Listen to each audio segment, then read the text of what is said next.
Hey y'all, welcome to WatchaMania. It's your All Elite Wrewind Watchalong for AEW Dark Episode 8 and AEW Dynamite, Chicago, Illinois for November 27th, 2019. I'm your host, Advi Devin, and I am happy to be diving once again into the past for classic AEW, retro AEW, if you will. The fit on this man, yo, yes, thank you. Every now and then I gotta throw on a headband. I think I wear it well, but it's not. It's one of those things I don't want to make a habit of, you know. I'm not trying to become the third Buck or anything like that.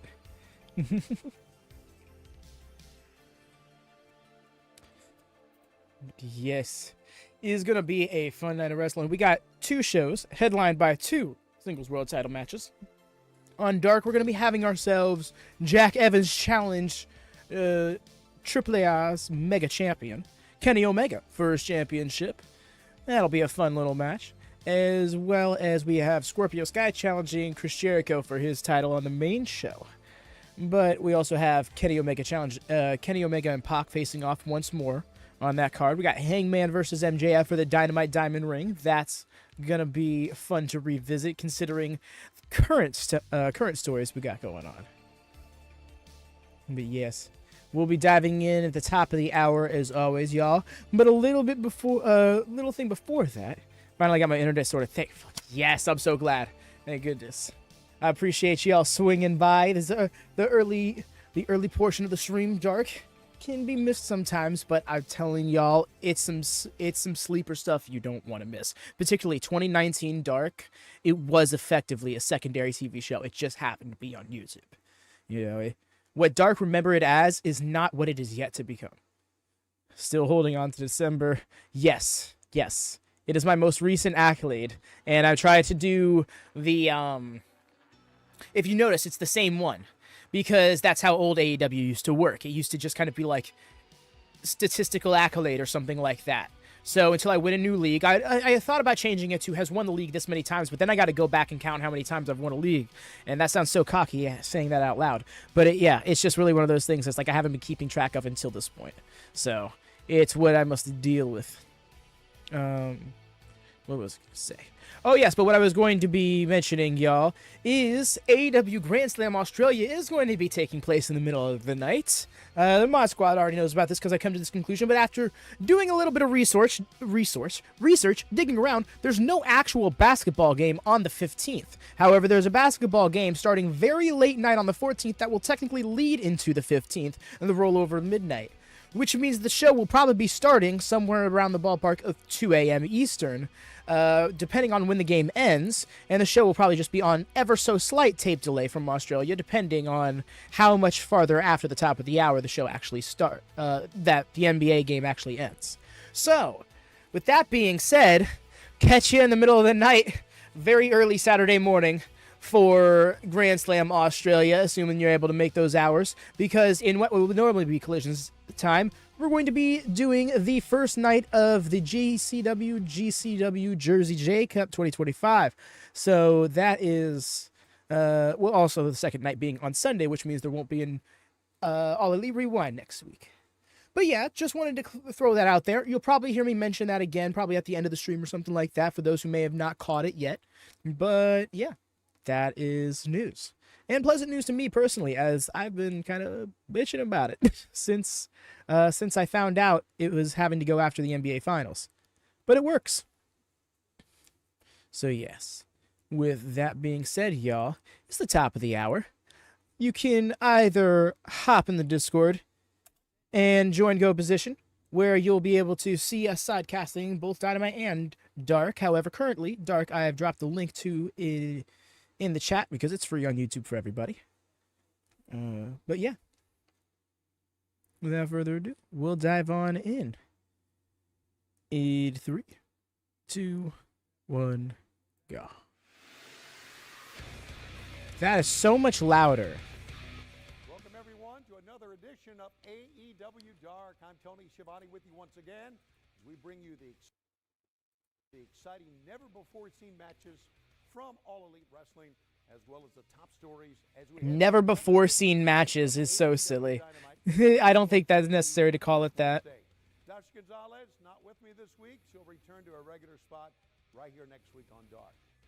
All right, here's the lineup this week here on Dark. Loving this. Get to see singles action from Trent. One-on-one competition. Pentagon Jr. Just Trent. We don't even got the question mark here right now. In the women's division. Imagine your most recent they being in December. Sad. Will go up against international star Truth. Shanna, a native of Portugal. Then it's They love calling her that. ring debut of Awesome Kong, along with Brandy Rhodes going up against the librarian Leva Bates. Our main event this week will be Kenny Omega. He returns to the ring for the first time since his brutal lights-out match against Jon Moxley, as Omega goes one-on-one against Jack Evans of TH2. All right, let's kick things off this week with Trent against Pentagon Jr. as we go to the ring for the call of the Alrighty. action. Excalibur joined this week by the chairman. You gotta love this hosting situation. Like you can literally see people training down in the ring, practicing stuff in the background.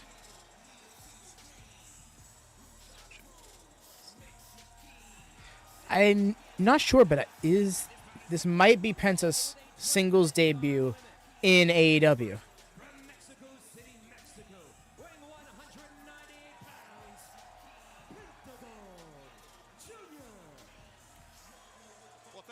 Yep, it is. He is yet to have a singles match. And also a little something to note is on Dynamite after this, we're going to be having Best Friends versus the Lucha Brothers. I know it's an honor for you. It's fantastic to be here on Dark, and what a way to kick it off. Probably the coolest guy with the coolest gear in AEW, other than the chairman, Penta. Bro, you're in regular trunks. It's okay if you don't have the coolest gear. Usually a tag team practitioner. We saw his brother Ray Phoenix last week on Dynamite. We're feeling it. And we also saw the next Was that a Bullet Club Chicago flag themed shirt? Which is really weird because this is in Indianapolis.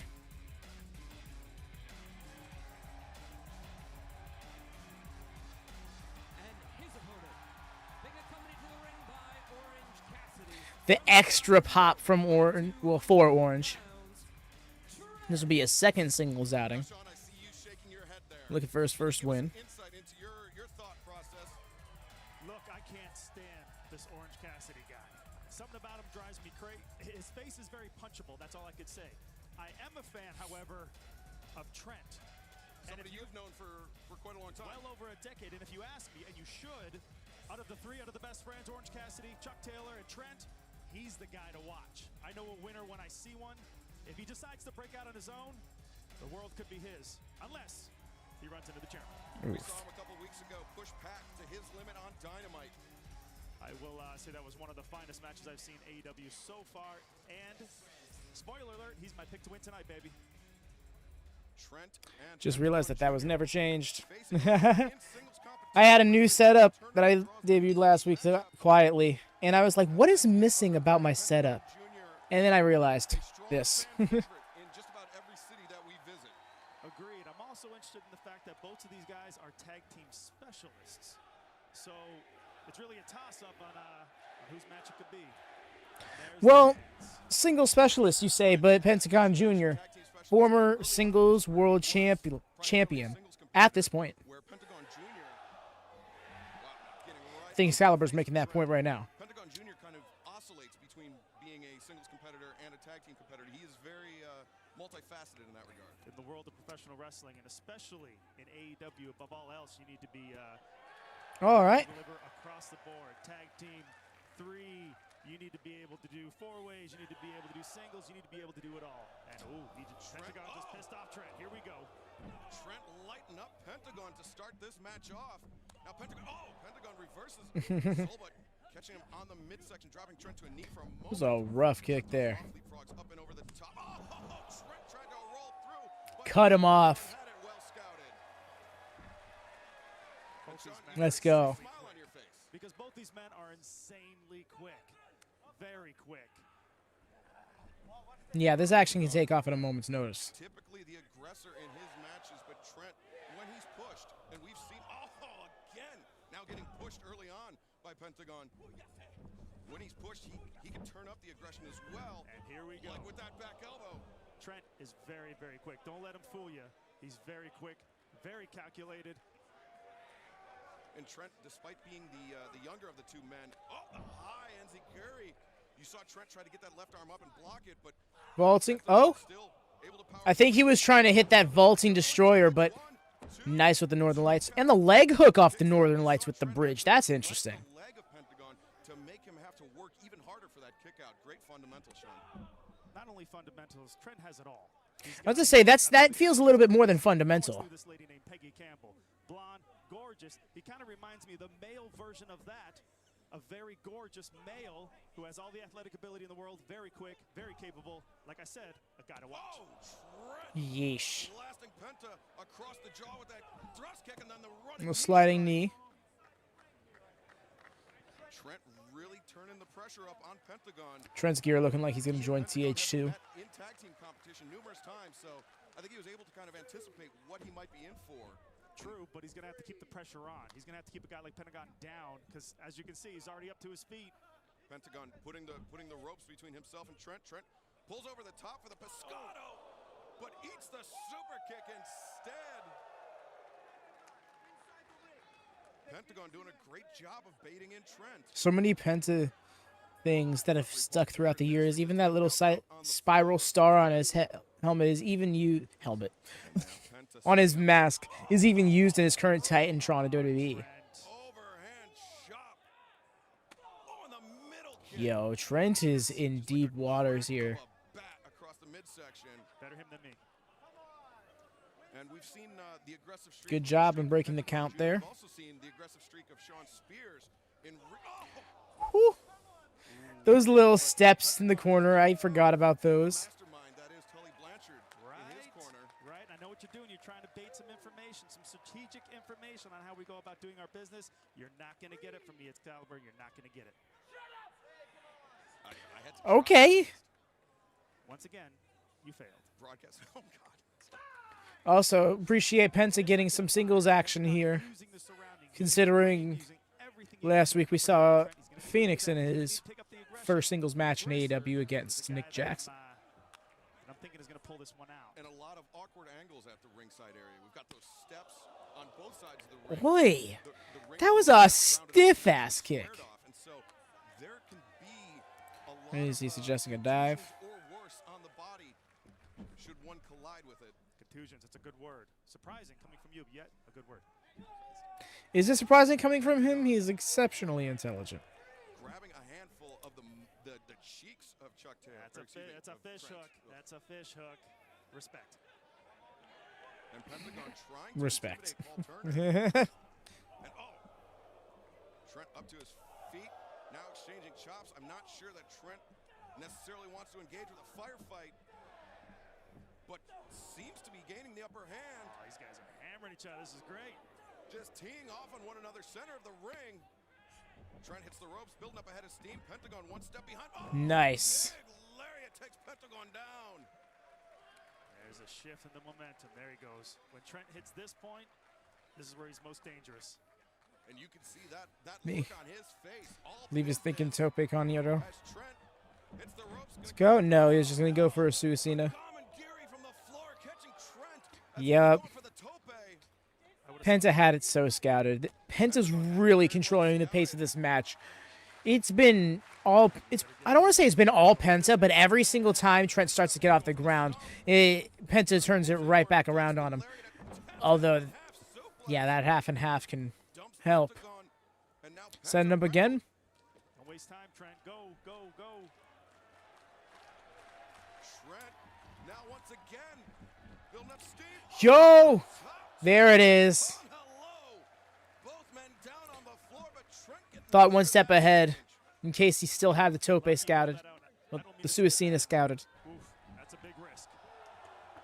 Sean, I've noticed in your career, you typically do not like Hey there, Hassan. Welcome in. Yeah, it's I believe it's a football day. It's Super Bowl. I believe it's happening literally right now. So yeah, sorry to football fans that this gets in the way of, but I is not football, dude. Oh, Pentagon kicks out. It's close. That's not my gig. And that has been something that's been a hallmark of your career. Very, very cerebral wrestler. And has only increased since you've come under the tutelage of Tully Blanchard. And you said it right there. It's his teachings, second to none. Come on, Trent. Come on, Trent. There we go. Diving back elbow in the corner. Trent basing off the top rope. Went for that swinging DDT. Pentagon with the Yo. thrust.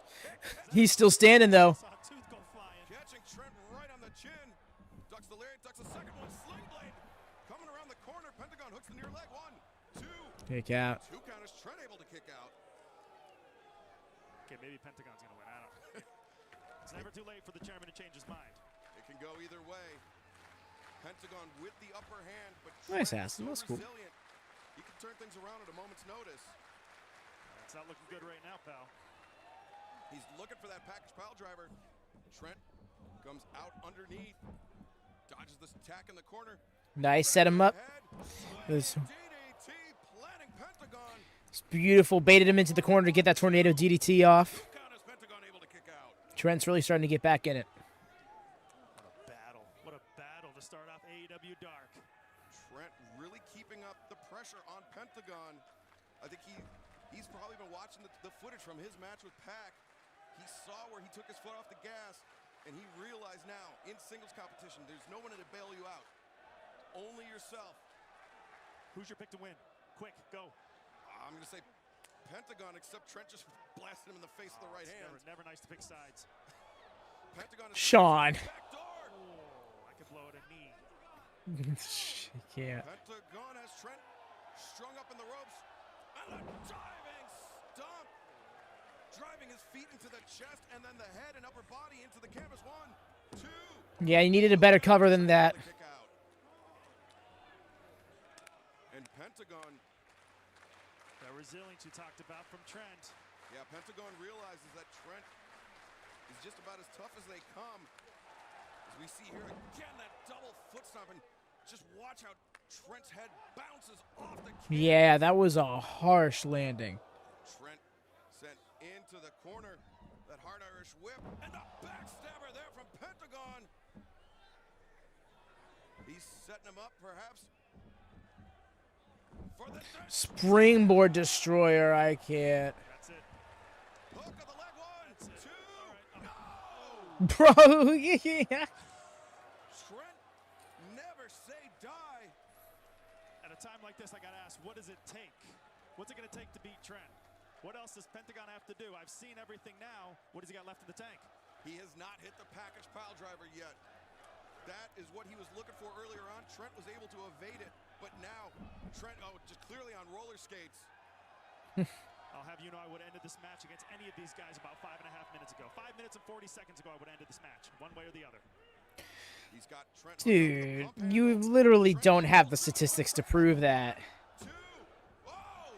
Oh, The way I bought that. and he kicks the teeth out of Trent's mouth once again. More teeth go flying. Bro, we're going to be toothless when all is said and done. Dentist on staff here. I get the reference. To the corner. I get that reference. Yeah, I'd hope so. Coming out of the corner like he was shot out of a cannon. Get with the Psycho knee. Both men down. Referee Paul Turner checking on the ability of the competitors to continue. What a battle. Even I'll have to admit that. What a battle. Look at Trent coming in. For 5.5 minutes ago. 5 minutes, 40 seconds ago, I'd have beaten either of these guys one way or the other. Trent is going to pull this one out. Can't. I believe you might have said Pentagon. How dare you correct me in public? Come on, Trent. It's a family show. Right elbow of Pentagon with those kicks, concentrating on the upper and lower body of Trent. But now, just firing in. They're exchanging shots on the apron. It's the proverbial no man's land. Oh! Toe kick to the midsection. Oh, All right. you're kidding me. One place you don't want to be. Pentagon. No. Package Package pile driver. pile driver on the motherfucking apron, bro. This is dark. What are you doing?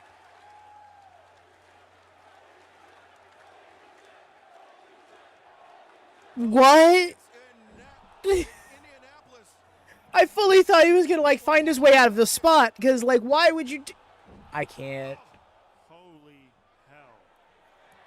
Yeah, yeah, no, I'm with Sean. That's my mentality. Like, why? Trent up, looking for that arm breaker. Trent's neck might be broken, and here goes his arm. Just wrenches back.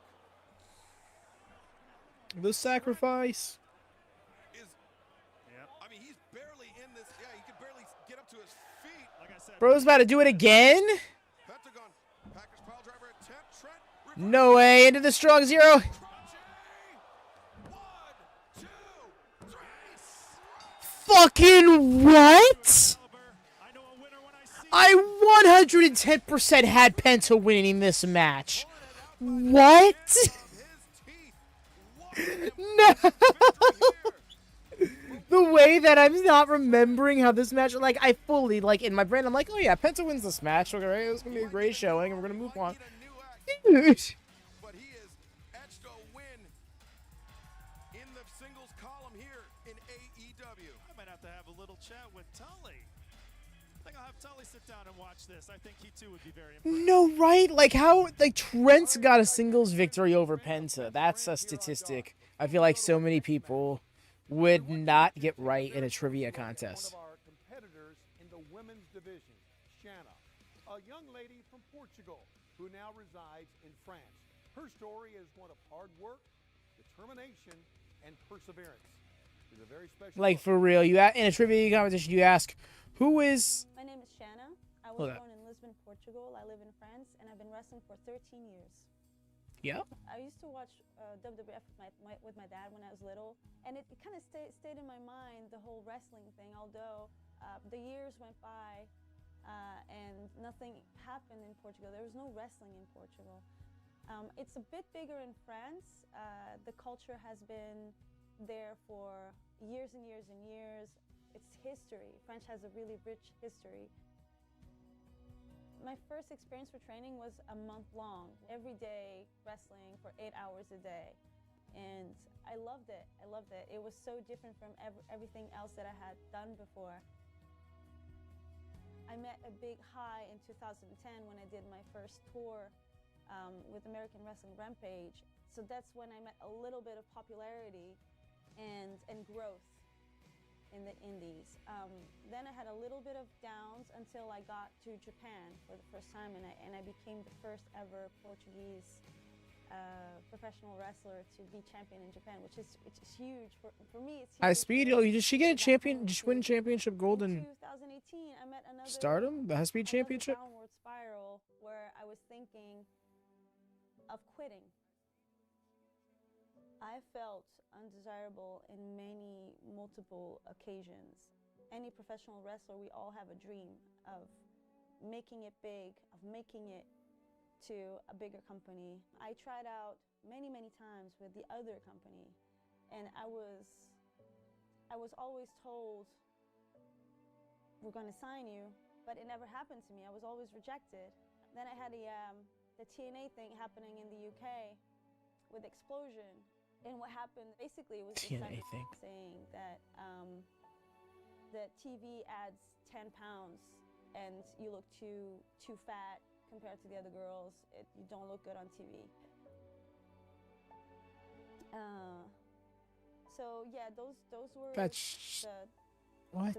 the moments I felt the most down and gave me depression, eating disorders, conflicts at home. I wasn't good. I wasn't feeling okay in my own skin. I decided to end my career in October. But what I didn't realize was that October would be not the end of my career, but the beginning of another adventure.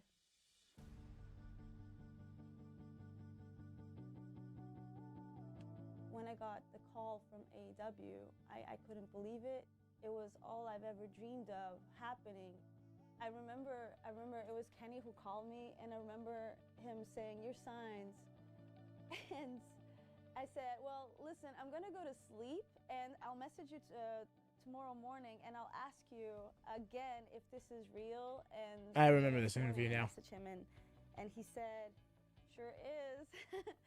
I just couldn't bring myself to believe in it until I stepped in the first venue, and then I realized it is real. I'm here. Undeniable to me, in my case, it just means that everything I've ever worked for, nobody can ever take it away from me. It's crazy I that really she's want to prove all those people that reject about to retire when AEW called. That's not the first time that's happened. Well, I shouldn't say this. Not the only time that happens. AEW brought a smile to my face and made a dream come true. I can never thank enough. Kenny and Cody, the Bucks, Tony, just for existing and believing in someone like me who's never been given a chance. We are very excited to have Shanna a part of AEW, but as you know, the competition is fierce. In just a few moments, Shanna will face Big Swole here on Dark. For more on her, let's take you right now to Alex Marvez. Alex? Here with Big Swole, you have a huge match tonight against Shanna on AEW Dark. Want to get your thoughts on that also? Why do they call you Big Swole? You know, I was in the back and I was watching a little promo, and I'd just like to say that everyone, and I mean everyone, has a story. Shanna. Everyone fought to be here. Shanna. I have conquered Crohn's disease. I had death itself to be here. I have fought and bled to be here. But it's about what you do once you're here. You see, because my name is Big Swole. I have a big personality and a swole mentality. That means that everything I do is grand. Everything I do is big. I'm big in my love, in my wrestling, in my faith. So this right here, this is greatness. And little girl, you ain't ready for all this. This is Alex Marvez for AEW. Remember why I like Big Swole? Really has all the makings for quite a battle. Didn't really forget, but I remember why I like Big Swole. Big Swole right here on AEW Dark. Also love that we got the build for this match right here, right now. To be fair, Shannon's had a few matches now. I think this is going to be her fourth? This will be Swole's third, I think. I could be wrong.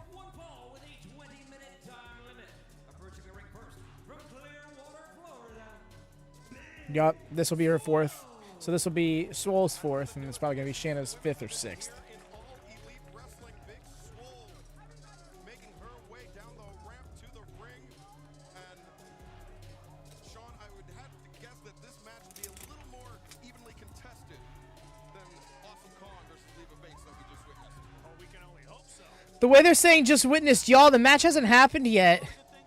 Why'd they switch it around? Prospect here in the women's division, but What? has her That's odd. full with the Portugal's perfect athlete. With the Portugals. Perfect. And her opponent from Nîmes, France, Shanna.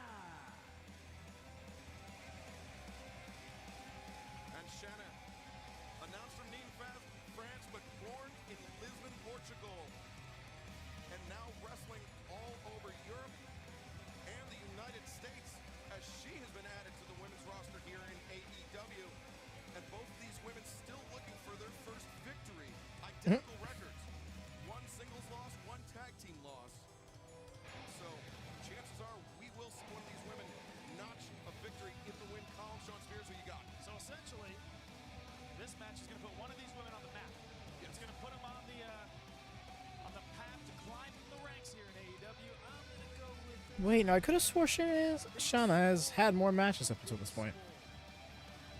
Big Swole, 4.5 years of in-ring experience. Shanna would literally double that, 13. There's no substitute for experience, though. Maybe I changed my mind. Maybe it's Shanna. I'll let you know by the end of the match who I pick. Referee Rick Knox calls for the bell. Shanna and Swole scoring off very hesitant lock up there, but now Shanna exerting her power, but Swole actually turning it around. Swole, it's not just a nickname. She is Yeah, extremely stiff powerful. lockup process here. Now Swole in the corner. She calls herself the Big Swole because everything she does is big and outlandish, and well, you ask me, clearly egotistical. Wouldn't have know anything about that. About strength, working out. Yeah, Conditioning. no, you Oh, would. Yeah, I got you. There we go. Test the strength. Trying to give her the edge. Come on, Swole. Swole calling the Greco-Roman knuckle lock. Let's call it for a go. Let's go. Content. Test the strength. Oblige. She say test of swole or taste of swole? They tie up. Shanna immediately Let's go. forward. She's I'm got here with the Swole classic wrestling. Step over. Trying to get that leverage. bridging Ooh, Shanna. over the bridge. Nice. She's got the left arm captured underneath her own. Oh, by the fingers. Freed it.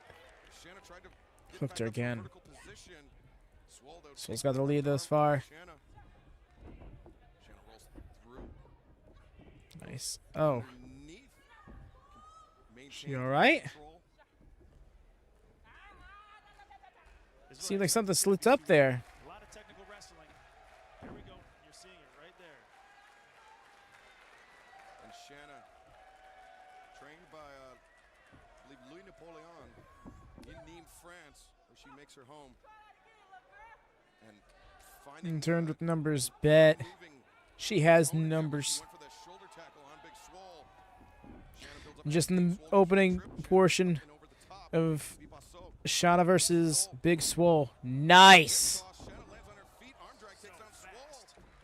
And a drop toe hold, driving Swole face first into the canvas. Portugal's perfect athlete, looking pretty good here on the outset. Swole's gonna have to recollect herself here. When in doubt, eye poke. When in doubt, Oh, goes for the lateral press only. When in One doubt, count. eye poke. Shanna sweeps out the leg. One count Sean Spears, what a exchanged guy. by both women, and Shanna walking down Big Swole. Neither woman Big wants to give an Swole. inch. Did you miss? Eye poke. I was gonna say. Cautionary. none of your business. State of my personal affairs, Excalibur. If I asked you about Joey Janela, would you be more forthcoming? Oh my God! Don't even get me started on Joey Janela. That guy's so bad every time he wrestles. Dara's only won one. I thought he's won two. How sad that is. Because he won the second ever the June 2023 the 2023 league. By Shanna. She gets the Didn't he rope win to another start. one recently? Flipping neck breaker takes Swole for a ride. Hook at the far leg one. So let's see here. Almost That's immediate kick out there 4. by Big Swole. That's a momentum changer, though. Eight, That's a momentum changer. Now Shanna 12.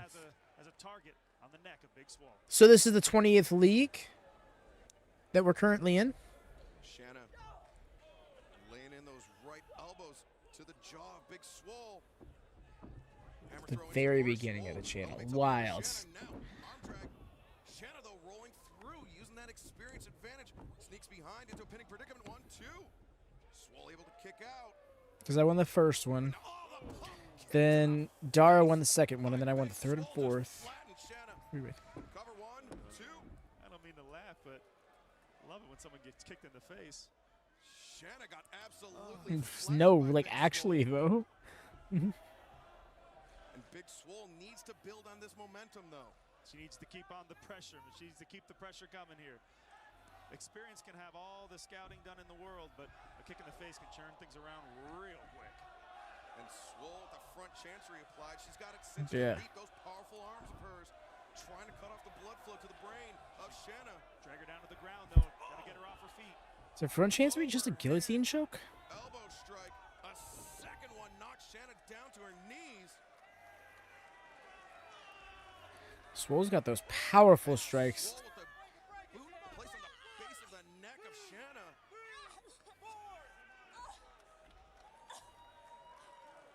And Sean, can you speak to what the first victory here in AEW, especially for a younger competitor like Swole, would mean for her momentum, for her mental state? Were you not listening to what I said earlier? I said it would put her on the map. It would put her in the ranking. But what would it do for Swole's mental state? How could you possibly get someone like that any more confident than they already are? Yeesh. But it would put her on the map. It would clearly put her on the path to contention, which every woman here in AEW is desperately seeking to do. Now, That Shanna, I would try to face. Turn things around with a nice, beautiful standing drop kick. That's what I would try and do at this moment right now. That would clearly turn things around. I throw a fantastic and dangerous drop kick. I've seen it before. Pinpoint accuracy. Thank you. And Shanna back to the ropes, that emphatic back elbow from Big Swole. The striking has been the real difference maker, as Swole has just been out clobbering Shanna. And I should. continues that trend. Hook of the leg, 1, shoot. Very lackadaisical cover there. I love the aggression. Not so much the Okay, no, that try checks to out. win Okay, the yes. first win. I could have swore I was a 7-time winner, though. That's where All the right. win experience comes into play here. Yeah, she needs to really work on that follow through. Still. Good to So know. many big implications here for both of these women. They would love a shot at Rio, the AEW Women's World Champion. As Shanna elevates Big Swole up and over the top to the apron. Oh, but she stuck her head out. Yo. Oh, look at this. Swole with that hanging guillotine. Just trying to choke the life out of Shanna. And very nearly was counted out by referee Rick Knox on the 5 count. Utilizing the full Should go out of my way to go log. Utilizing the full count. That's good ring awareness, actually. Ooh. Swole tried to come in with that. Who won what that cutter off league? the bottom rope, but Shanna countered with that thrust kick, catching her right on the chin and stopped her dead in her tracks. Swole can't believe it. She might have even caught her in the throat a little bit, which, of course, if you didn't know, could mess up your ability to breathe. The more you know. Swole trying to shake out the cobwebs. Shanna likewise trying to Shanna. recollect her thoughts. Totally remember that. What, Shauna's run being a thing? I like Shauna's run. I really wish that she was brought back after the pandemic. Lights are barely on this one, but she's got enough steam, got enough left in the tank to throw a couple. But I think when I looked into it, it looked like she hasn't wrestled much after AEW. And Swole again with a striking advantage, but rapid fire shots. Went for a pump kick. Oh? Oh, look at that. Ooh! Okay. Yo. Swole went for the splash in the corner. Shanna escapes out the back door. Now Swole sticks her head out and pays the price. Damn, that was good. I thought that little pep in the step was going to turn things around. But Shanna Nope, she was a little too caught up in her swagger. striking. She Shanna's taking advantage. entire body weight into it. She has been at a striking disadvantage this entire match. You see how Swole fell? Her balance is off. Her bell's clearly rung. This might be Shanna's only opening. Shanna building up some support from the crowd, but she could be burning daylight here. Oh, the drop kick across the face. Love me a good drop kick. Shanna just driving both of the feet into the face of Swole. Yeah, because the thing is, she kind of fell down the card in AEW, then the pandemic hit, and I believe she lives out of country and flew in for the opportunity, so she didn't work much throughout the pandemic, if at all. Her contract eventually ran out, and then she didn't wrestle much anywhere else. That was hardly a leg hook. Shanna lost the grip on the crossbody, did not transition immediately into a pinfall, and those precious seconds may have cost her. A lateral press is key. You got to finish it off. Got to hook that leg. Now Shanna Just picking her up in the full looking for Nelson position. That full Nelson. Swole recognizes the danger and backs Shanna up to the corner. Breaks free of the hold. Let's go.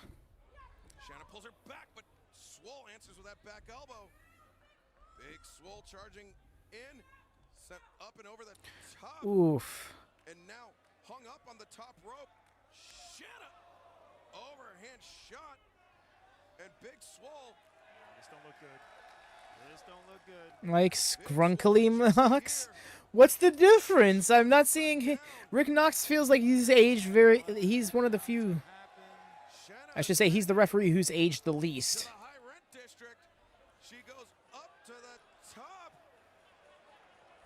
And Swole. Ooh, that was a rough foot stomp. That's got to be it. That has got to be it. Shanna needs to cover, and she does. 1, 2. Swole able to kick out. I would have been able to kick out too. Excalibur, you 100% would have stayed down. That is a guarantee. Yes, I would have stayed down. I appreciate Excalibur as somebody who does have pro wrestling experience, is very much willing to put himself over as like a 71 overall wrestler. Body's on autopilot. Swole breaks free, ducks underneath the ripcord. Went for the elbow. Smooth face, and I like the scrawny build. I like Rick with a little bit of wrinkles. Yeah. Roller skates. Shanna hits the ropes. Oh, Big Swole. 1, 2. No, Shanna kicked out. No, I did get you there. The knee right on the point of the jaw. There's the cover. There's a good cover. 2. Was a good cover. Could have been better if she had a wrist trapped. And she's, yeah, exactly. She's going nuts, but she was too busy using a free hand to count down with the ref. You don't need to do that. This is where experience comes into play. Both these women have to dig deep. Get your little ass up, she says to a woman bigger than her. Nice with the dragon suplex. Can barely. Oh, she's trying to make that bridge happen. Oh, that shoulder came up again, but still got it. Wow, she forced that bridge, and it was worth. Not really an alien invasion flick. Shanna securing her first victory here in AEW, and it was thanks Good for her. Putting herself on the map. that discus elbow, that rolling elbow strike. She caught her in the full Nelson and executed that dragon suplex, putting Swole on the back of her head. Swole might have spent a little bit of too much. Someone tells me Swole is Nonetheless, about to pop off. No, she's controlling herself. has her first victory in AEW.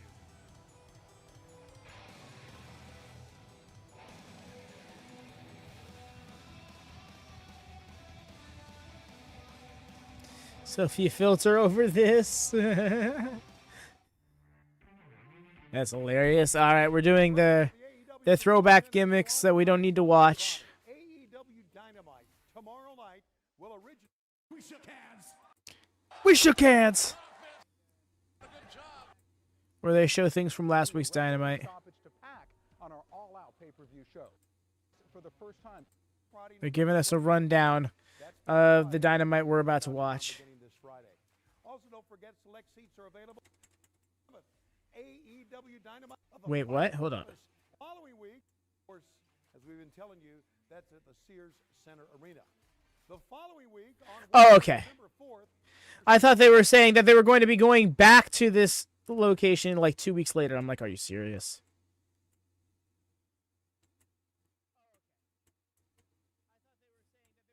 January 5th is in Miami. I remember wanting to go to that show.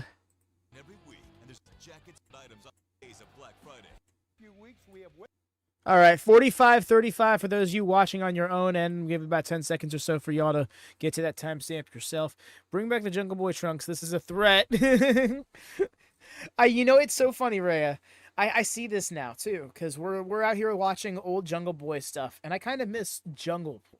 I totally get the evolution that was necessary into Jack Perry, the scapegoat, all of this.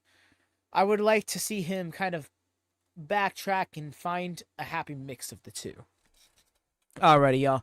Gonna get this ball rolling. Sorry, I also see that YouTube's saying that I'm, like, not maintaining smooth streaming. Apologies if that's the case on your end. It also looks like it kind of sorted out, so that's good.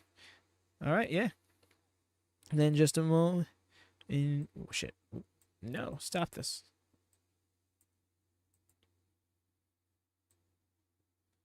My tabs are not cooperating with me. All right, here we go. Gonna get started in 3, 2, 1. witnessed a transformation. No, I don't blame you, Rhea. No, I get that. Unveiled what is sure to become one of the most dominant forces in the Somebody wearing women's something. division in AEW in Awesome Kong. It's Awesome Kong's debut on This, AEW as she goes up a little more revealing, I guess, for lack of a better way of putting it. It isn't necessarily for the sake of that aspect. Sometimes it's just works better for their presentation as a wrestler. Like, conversely, I think Bayley's much better in long boys than she was in shorts. Time limit. Introducing first, being accompanied to the ring by the librarian Peter Avalon, the librarian Leva Beats. And Sean Spears, Okay, maybe a little about this thirsty. entrance song is no rights fees. Were you expecting me to laugh out loud at that? I was hoping at least for a chuckle. Indianapolis, we said shh.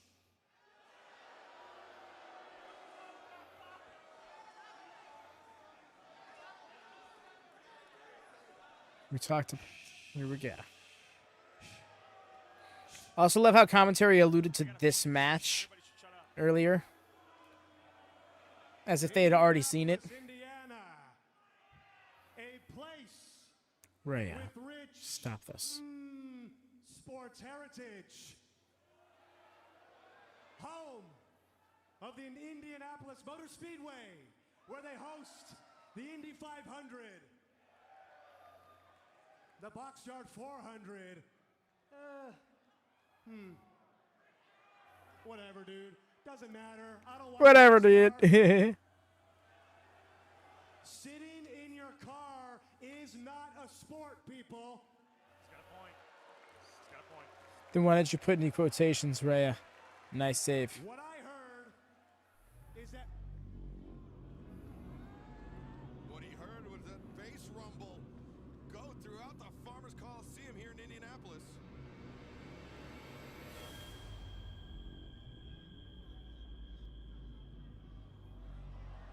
So I also agree with. Got her. I don't like when it gets dark.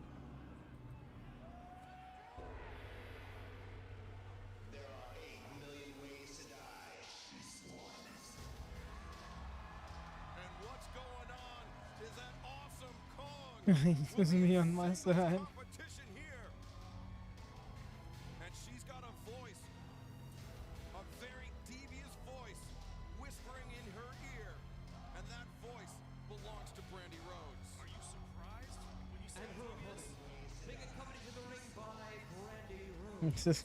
From Tokyo, Japan, Awesome Kong. Are you surprised? Brandy and I have a rich history. Everybody kind of knows that. But we're seeing the real Brandy. Because we have a public and private image we have to uphold. Dark. I kind of dig it. Well, if anybody can attest to having a voice whispering in your ear and unlocking something, Fuck was creative. In Brandy Rhodes' hands. step, but it might be yourself with Tully Blanchard. Yeah. You see, the thing is, right? So here, I get to play the role of Jesse here. Oh man, this takes me back to the retros when Jesse would be like, so actually, here's the behind the scenes tea on the environment currently, creative wise or otherwise. And so what was going on with AEW in these early doors days is everybody there was a lot of creative freedom for everybody. Too much creative freedom, you could say. And well, you could just say that some people's ideas were not as good as others, and they were still being platformed. And eventually, it became clear to Tony Khan that he had to reel it in. So that's what happens come the start of 2020. On the nose of Kong. Did you put words in my mouth? Bates landed the overhead shot with the Mongolian chop there. And you see that manipulating the context of your words, Wyatt? That spinning Ben. fist Ben shouldn't be talking. took Leva Bates off her feet. And now Kong with the double underhook. You've seen this before. Oh, Leva up, implant buster. off, and the Soul Collector. Oh, okay. We got a new name for it. Awesome Kong planning, and Peter Avalon. thinking What were you better gonna do, than bro? the AEW. What were you gonna do? Look at that. Why? Logic set in for Peter.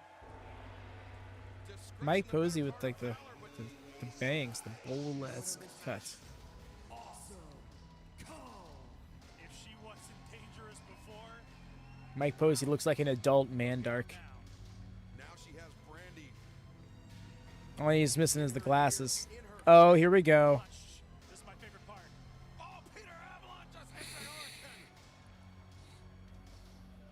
Damn. Ain't that back end. And It's like Brandy my daughter. offering up the knife to Kong. Damn. And Kong once again gonna take another trophy. What will it take? Who will be the one? The way they're shoot cutting their hair.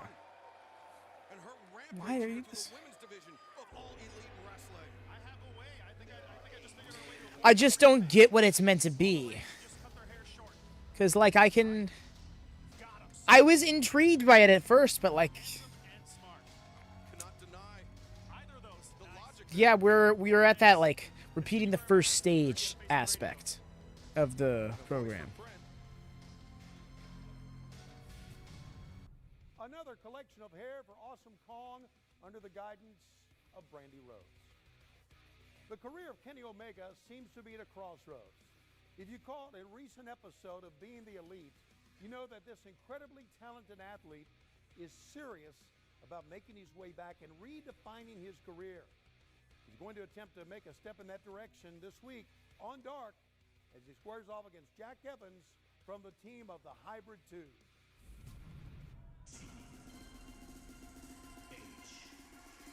It's just like, come on, Hey. Well, you also have to think that that kind of stuff is not what AEW wanted to do.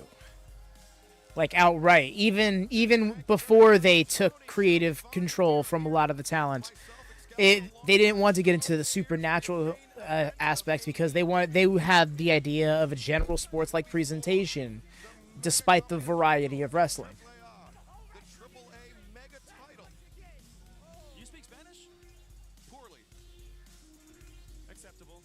So correct me if I'm wrong, is this the first title defense in AEW Dark? Is this the first? This is, yes. Nice. And historic. This will be Kenny Omega's first title defense of the AEW Mega Championship. Or The AEW Mega Championship!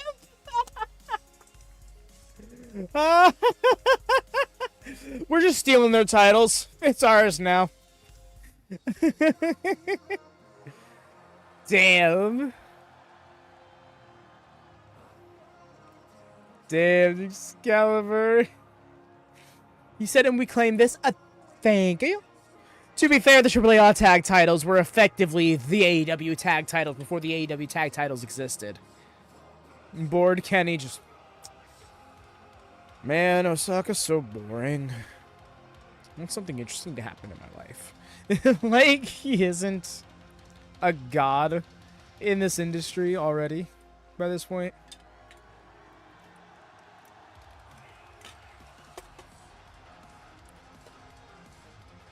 And Sean Spears, how about this?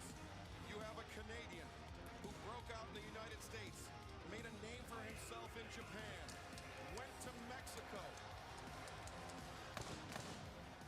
won a world championship, and will defend it here tonight in Indianapolis, Indiana.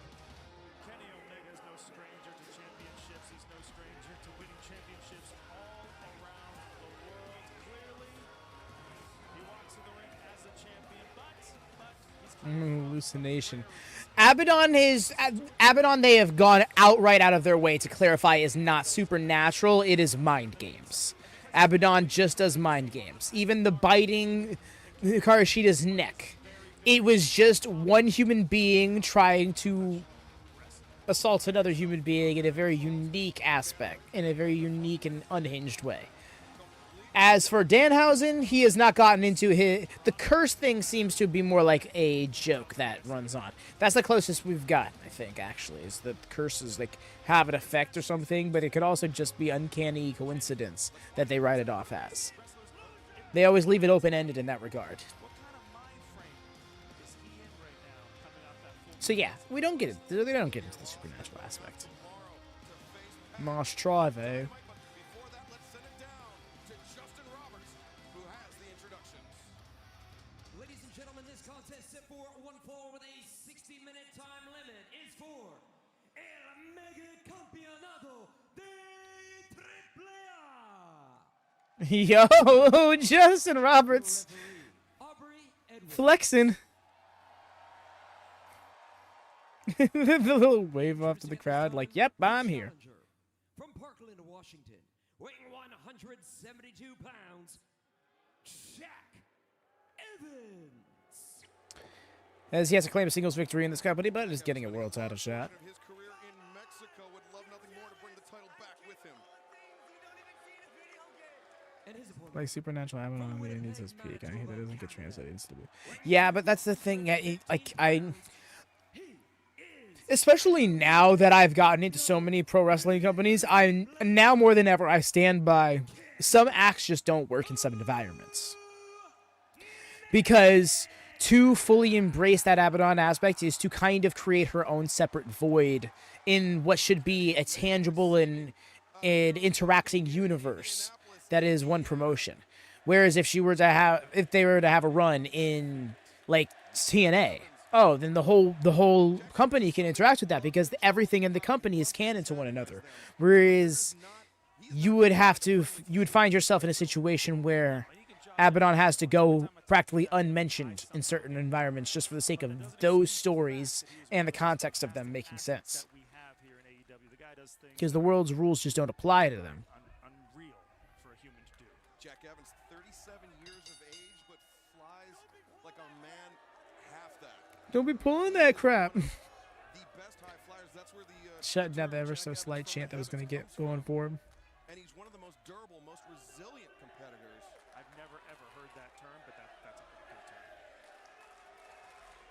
Kenny Omega, the cleaner, looking to make his first defense of the AAA Mega Championship here tonight. But as I mentioned, Jack Evans, very experienced in Mexico.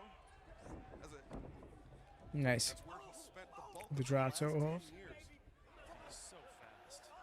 Competing in AAA, and he has really implemented that. Not letting go of that front face lock. Submission wrestling style to Kenny his broke the grip. very well. Kenny Omega, All right, out to the armbar now. strike focused, especially with that V trigger, that running knee strike to the back of the head.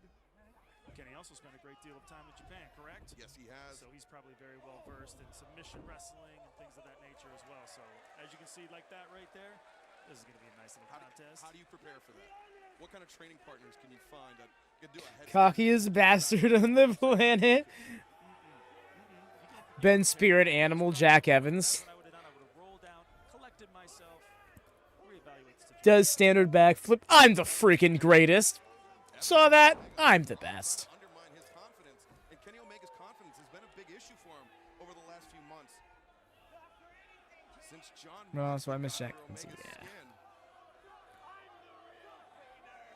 And you mentioned that match that Omega had with Moxley at Full Gear, coming off that loss. Lighting him up with the Let's not forget chops. Omega's always physically ready. Very rarely do you ever see him not ready mentally. So how much is he actually suffering mentally from that loss? First, the Irish whip did Evans, but he ate the boot in the corner. Omega flips up and over the top of Jack Evans. Evans, though, just Nice. Omega. Straight up backflipped over him.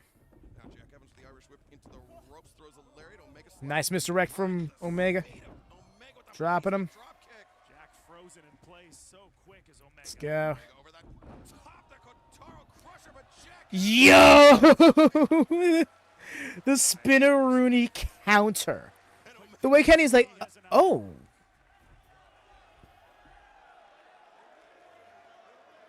It takes a lot to shock Kenny Omega, and Jack Evans just did it here in the opening moments of this match. So who's your pick? I'm 2 for 2. You're gonna hit us with the it's too easy. Picks seem to be very fluid. Yeah, because I know what I'm doing and I know talent when I see it. I said that earlier tonight. I'm 2 for 2. I'm gonna go with Jack. Oh, Jack with the toe kick to the midsection. Takes I don't the know, side slapping him in the face was the idea. headlock. Into the ropes, Jack cartwheels out of it. Rolling soul Yo, right there. Jack is really misdirecting Kenny here, and that's what he needs to do. He needs to bring his unorthodox style to Kick of his own. the table. Jack Evans went for the Yo, he was going for that springboard spin kick and got caught with a drop kick in midair. Esque. 1, 2. 2 count. Drop kick, hell of a maneuver.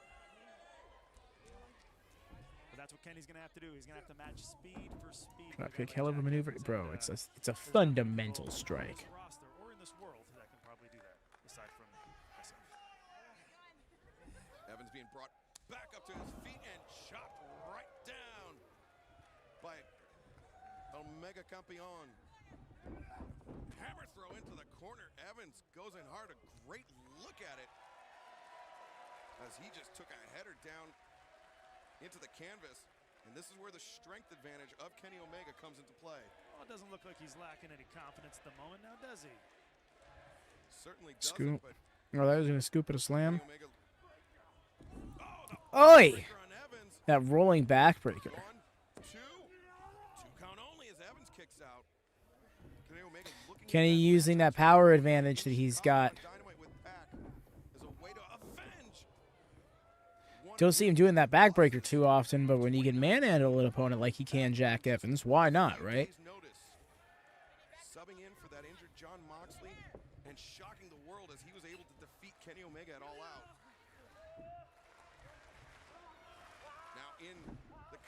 backbreaker is Rhea, you say hot take, but Jack Evans would agree with you. Jack Evans is the first to admit that he could never think of anything for himself creative-wise, and he was always just about being the athletic guy who could be beaten. But yeah, like his athleticism, it can almost one-dimensionalize his presentation because it's so much of what you go, ooh, Jack Evans for, you know? that had to have hurt. The human body is not designed to bend that way. Your tendons have a breaking point. So I felt like even the Jack Evans we currently know would never have risen past even TNT champion at his peak here in AEW just because that is the peak of his character and presentation as it is. Now, of course, that could evolve over time. That could change. Nothing says that he doesn't have it in him to be that quality of performer. But he's made it clear that he's not going to be the one to come up with his own creative that would get him there.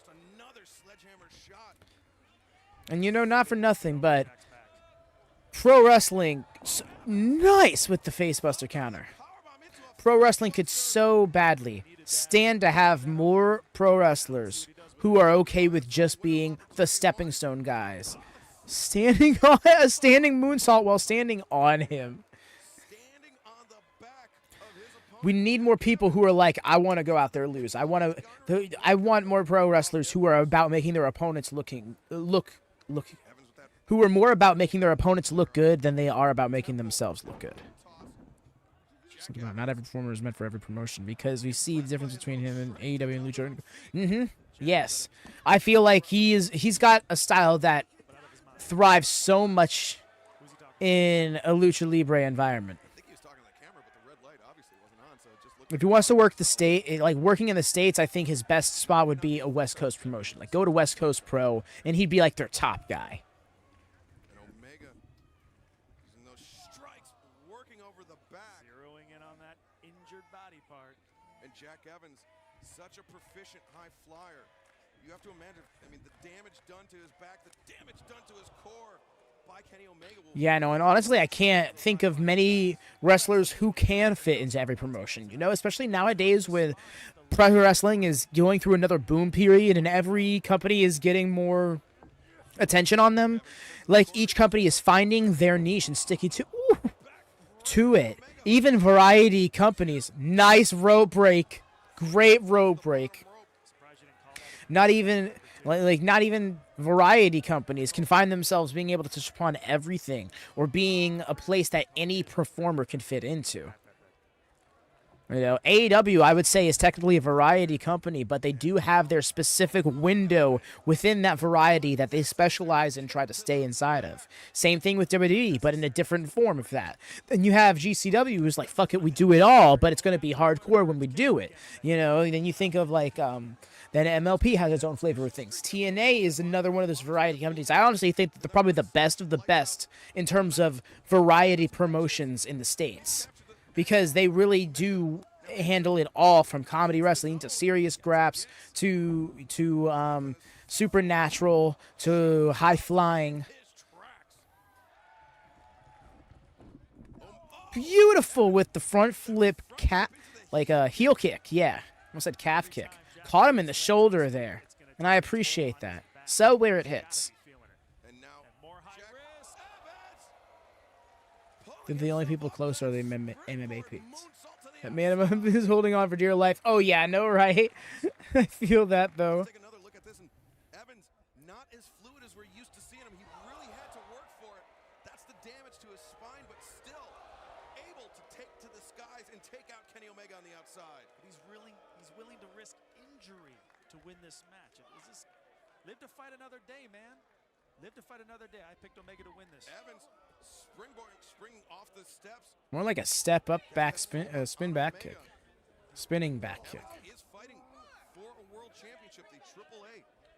I get spinning back kick and back spin kick mixed up often. Understandably so, I'd imagine.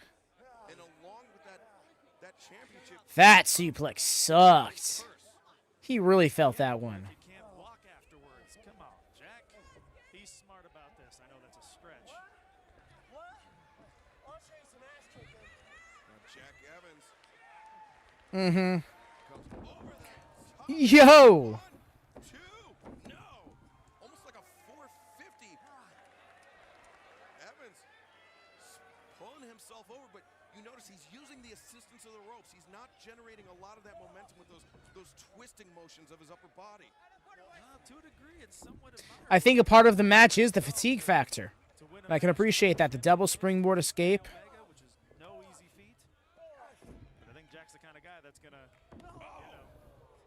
That Nice. corkscrew enziguri to Kenny Omega as he is on his knees. Now And then we're Evans, going for... There we go. Wow, still this deep in the match. Great cover as well. 2 count, Kenny Omega able to A leg hook in there could have really done him well, but ultimately that was an excellent cover.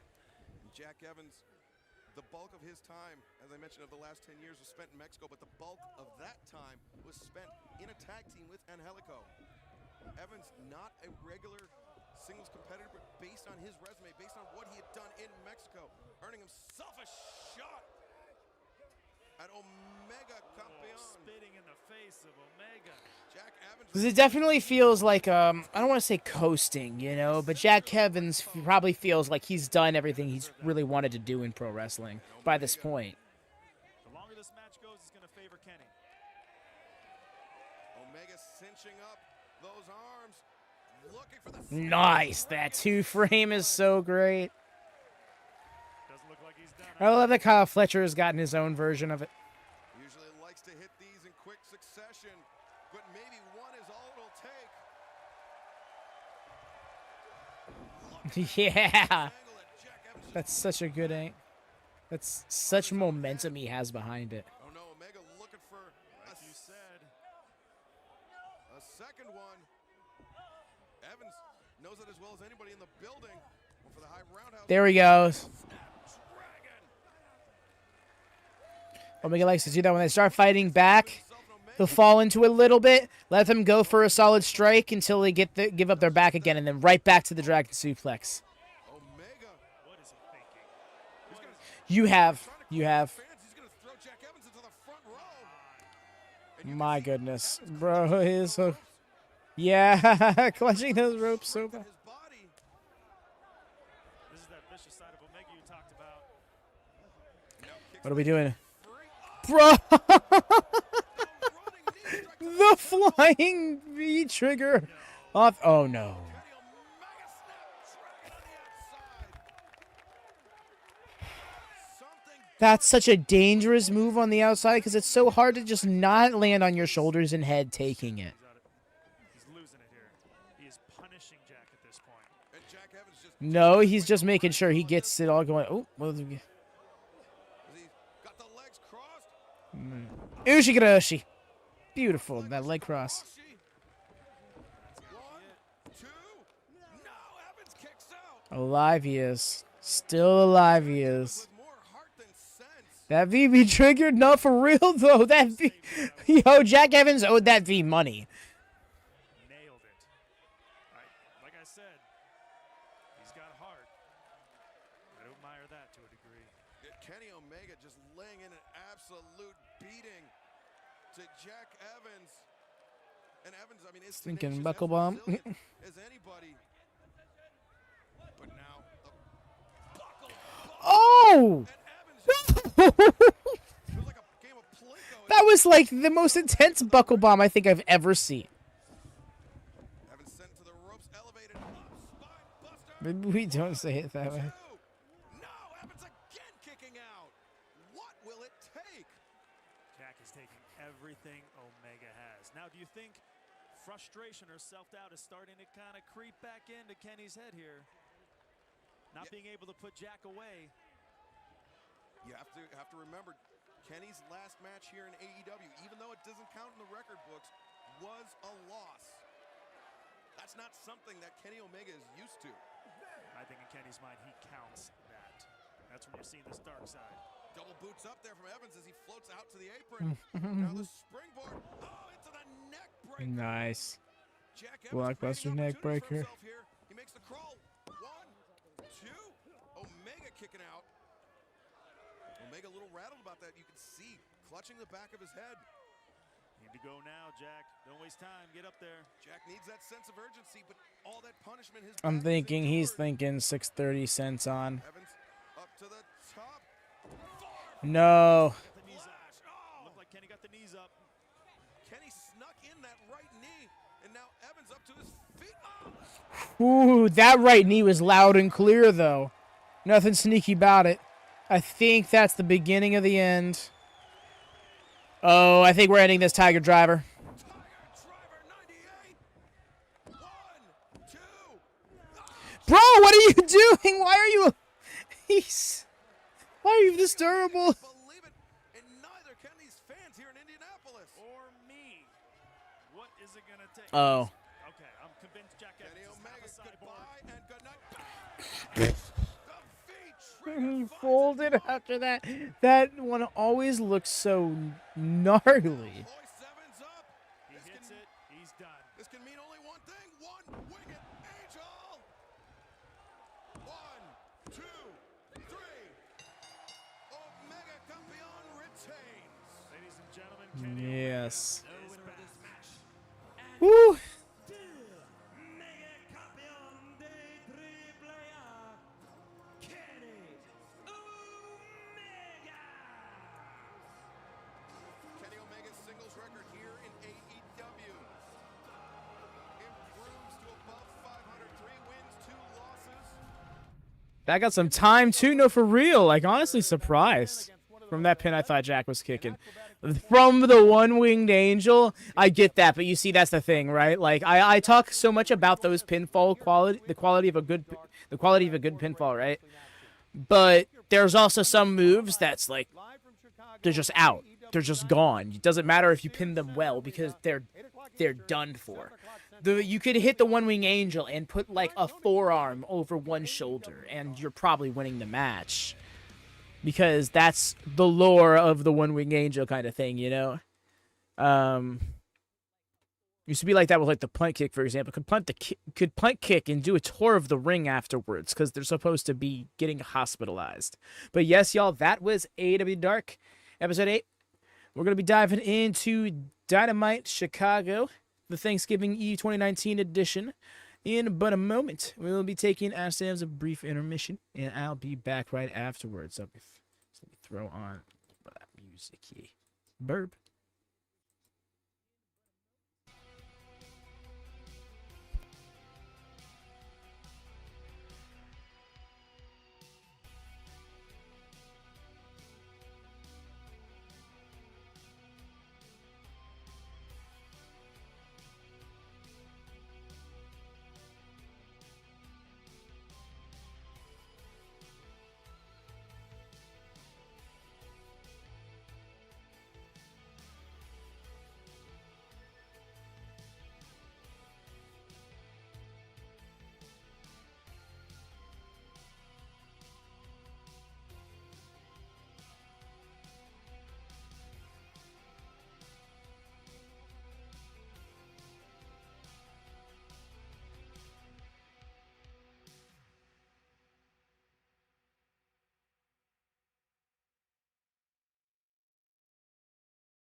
Alrighty, y'all.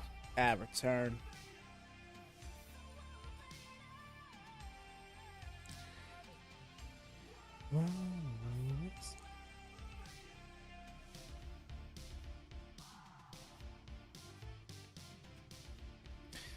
Yes, y'all about to get started with AEW Dynamite. Again, y'all, I'll remind those who may not know, for those you watching here live, you can join the Discord. That's where we sidecast everything that we do watch alongs to, including these retro Dynamites. So if you don't have Max or Triller, then this is the next best way of going about watching it legally. And we do support the official release around these parts. So without further ado, I'm going to get us going for those of you synced with 0 on your end. Got us a countdown. We get started in 3, 2, 1, go. Hello again, everybody, and welcome to All Elite Wrestling Dynamite, live here in Cold Chicago. open. Are you ready for a celebration? I think Soul Train Jones is. Let's take it to Soul Train, folks. Soul Train opening the show. So, Ben, was this the show you were at? Soul Train Jones, a.k.a. Virgil.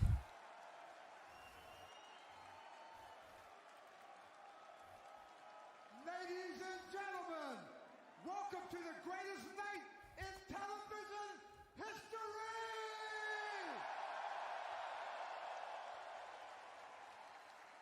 I am your MC, Soul Train Jones! Wow, memory unlocked, right? Actually, though. It's cause I ain't no farmer. But let me introduce to you the greatest of all time, the champion,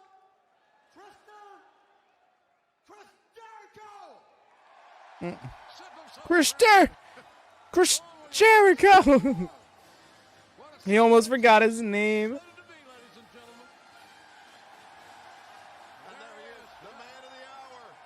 And he's got a little bit of the bubbly with him, along with that AEW World Championship title, Le Champion, Chris Jericho. Jericho has been demanding a thank you from AEW, all the fans of AEW. That hasn't come. So he's just going to do it himself, apparently.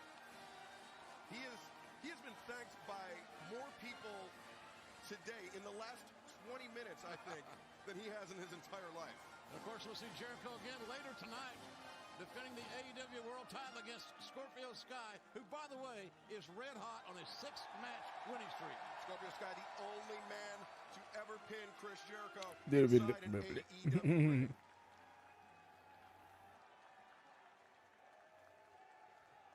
You're on the lockage right now.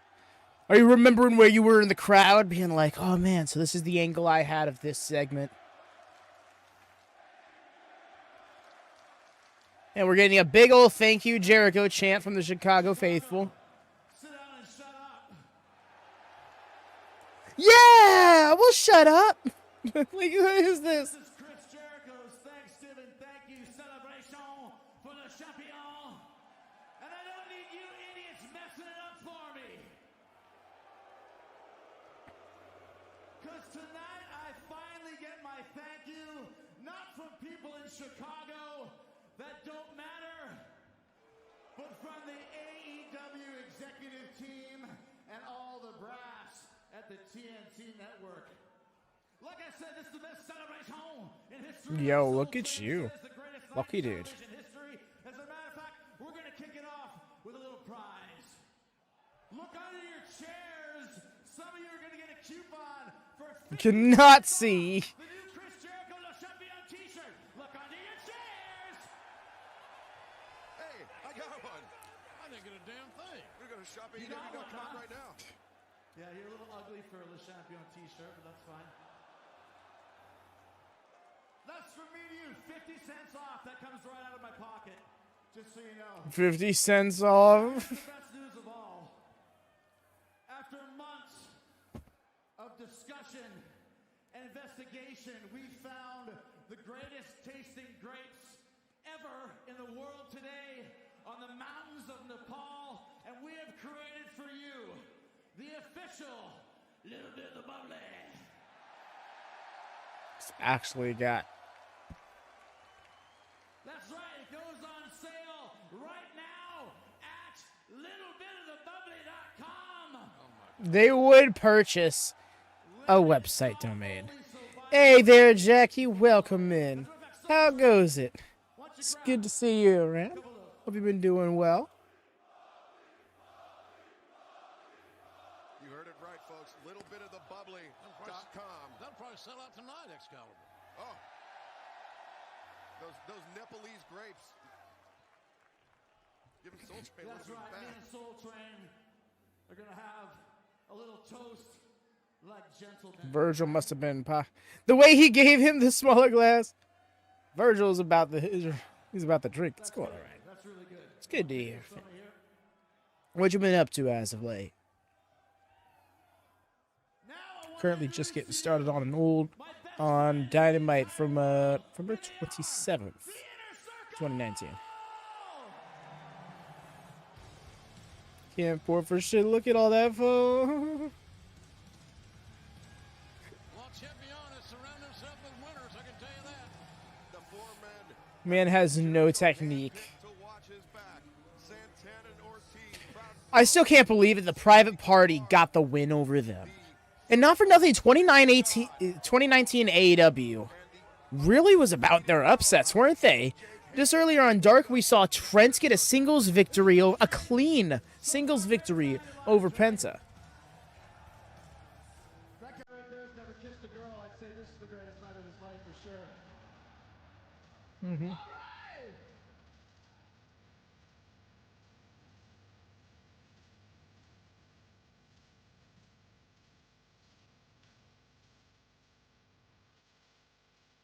Oh, wait, this theme. That's rough.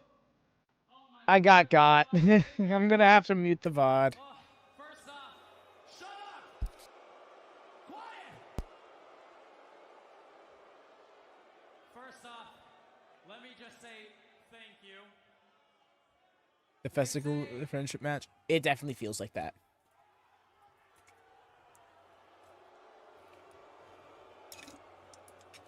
I'm so excited for tonight. We got all these damn gifts for We can you, barely hear anything. but I think there's not going to be a better gift. To be fair, I can't turn it up too loud. What is it? Oh, I see what you're saying. They say a picture's worth 1,000. Yeah, the audio really is. The audio is there more so for people to sync up their own feed with. You know what I mean? Because pro wrestling doesn't really do very well in like podcast form. But yeah, no, his friendship is. What do we got over here? What do we got over here? What do we got over here under the red? Hey.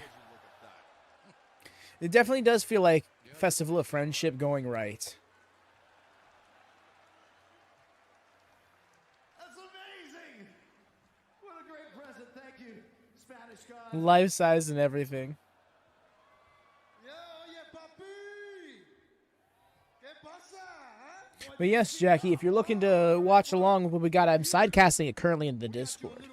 You just want to join the curtain VC at the top of the banner there, and would move you over to the go position. And you know what that means? It's flu season. And here you go, Kris. Mi mamá, she told me this. You put a little bit on your pecho, and para la cama, everything is good. Didn't go so well with Jericho KO. You're not wrong. You're not wrong. powerful. Stopping at It's across most acquaintances and pawns, but that's how she. A real set of bodega boys there. Damn. She. It's Papa Dios after the ball. That's right, baby. Te amo mucho. Jericho, honorary New Yorican. Yo, got you, What'd they just call him? Cletas? Right? I'm just saying, these double as a weapon. I don't know. A lot of Spanish moms, they know what's up. They know what's. Oh,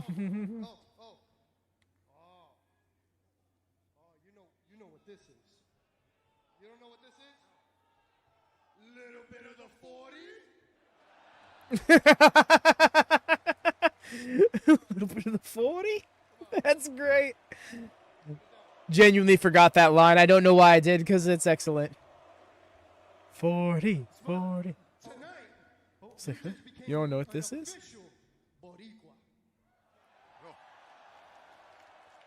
This is not honorary anymore. No mames! Yeah! Wepa!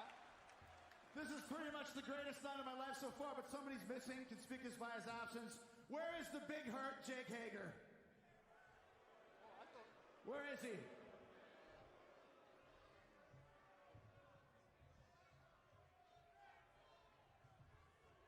Where is Jake Hager? Bro's got a literal goat, and this goat looks scared as fuck. What are we doing? Oh, hold on a second. The goat is so not about it. What is that? It's for you. Her name, Kris Jerigoat. It don't look like no hurt to me. Just saying.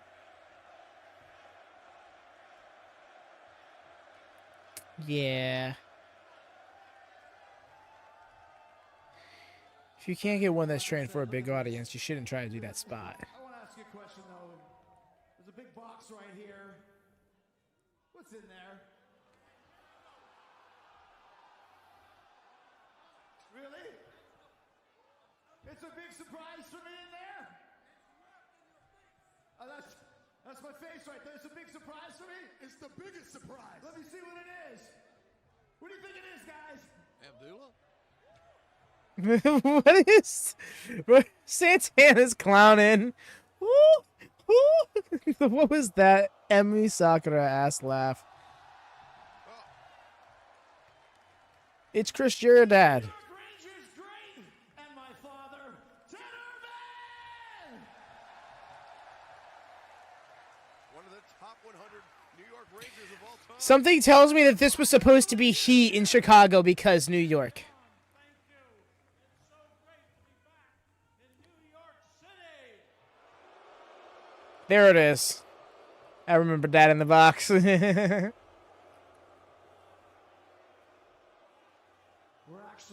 in Chicago, Dad. Chicago? The home of the Blackhawks? Yeah.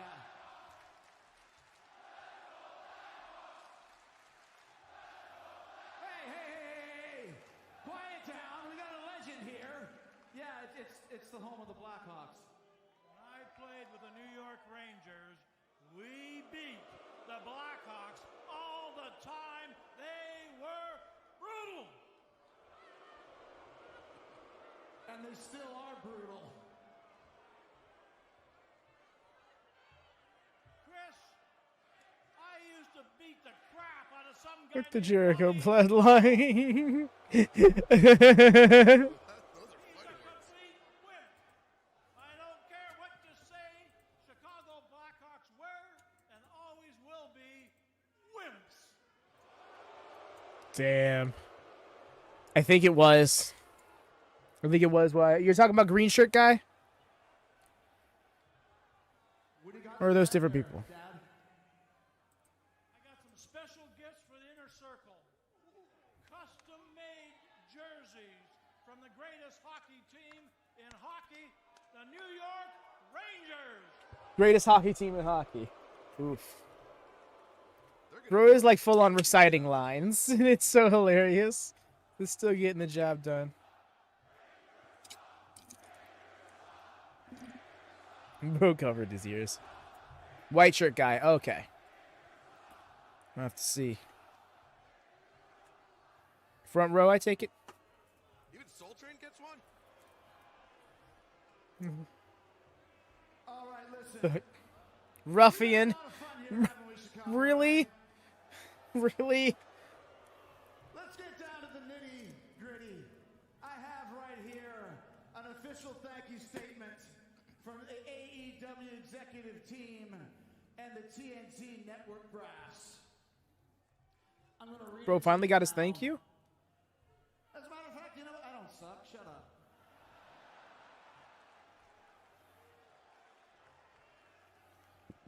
As a matter of fact, I don't feel What's the like prediction breathing right series? now. They got a full explanation in detail in the description, but a rundown of what it is effectively it's a 2-part competition that takes place monthly. One half of it is you draft a fantasy faction of available AEW ROH roster members, ones that aren't drafted by somebody else, as well as making predictions that are released for each show in that month between all of the shows that we do watch-alongs for. The most accumulated points at the end of the month. Oh, he's a Chicago native. I did not know that about Justin Roberts. But yes, highest scoring person wins a gift card and other community related prizes, including the 2WC. You know how the 2WC has those random cash-ins after the championship match? Those are won via prediction series.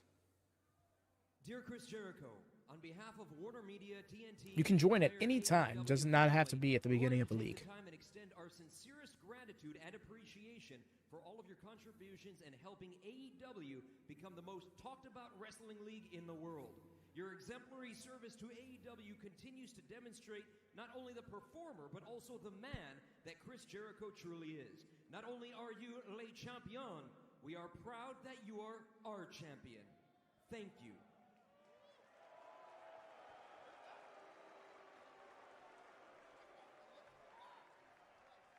This sucks, yeah. That was a nice thank you, but I kind of didn't like your tone while you were reading that. You don't think I deserve a thank you, huh? You don't think I deserve a thank you, Mr. Arlington Heights, Chicago boy? Huh? What? What? Oh! No, they're jumping him! No! No, they're jumping him, but they're roughing him up something fierce. No, why'd you have to grab him by the tie like that? Just bullying him. Please not just. He is a national treasure, must be protected at all costs. Why is the National Guard not here?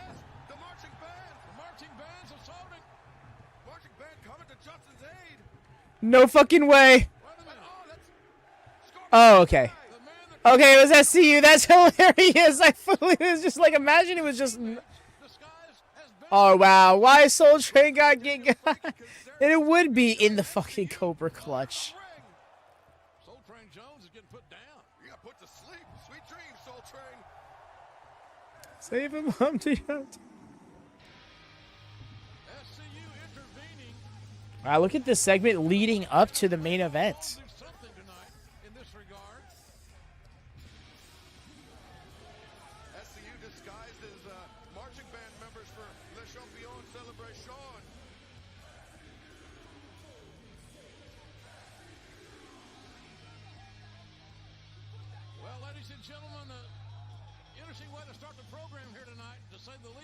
See Chris Jericho again in our main event defending the AEW World Title against Scorpio Sky, who is red hot. That's dope. Before JR, and it bears repeating, Scorpio Sky, perhaps the hottest man in AEW, and the only man to pin Chris Jericho inside an AEW ring. Scorpio Sky, Le Champion, your main event here tonight. And ladies and gentlemen, it's been seemed like forever, but he's back.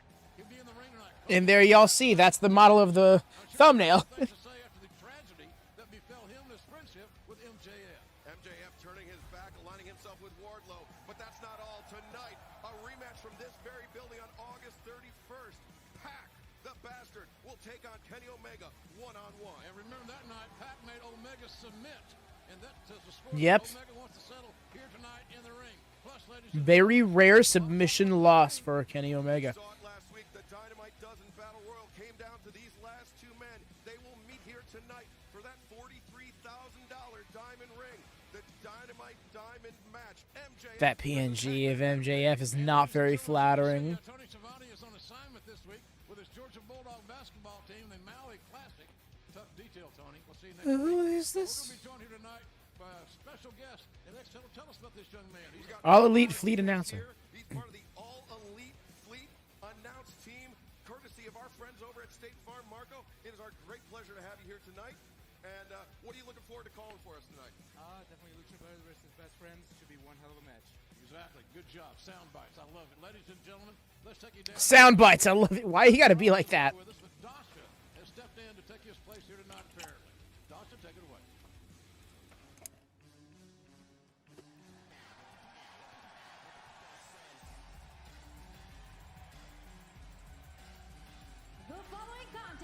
I'm actually more interested in this match now that Trent got the win over Penta. Because in the turkey costume, that's great. Because when you think about it,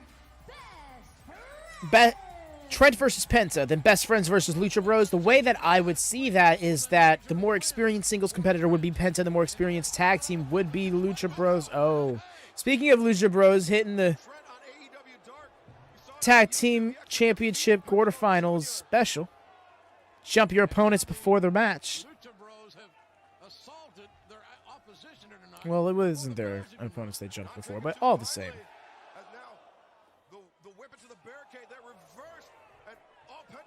Ooh.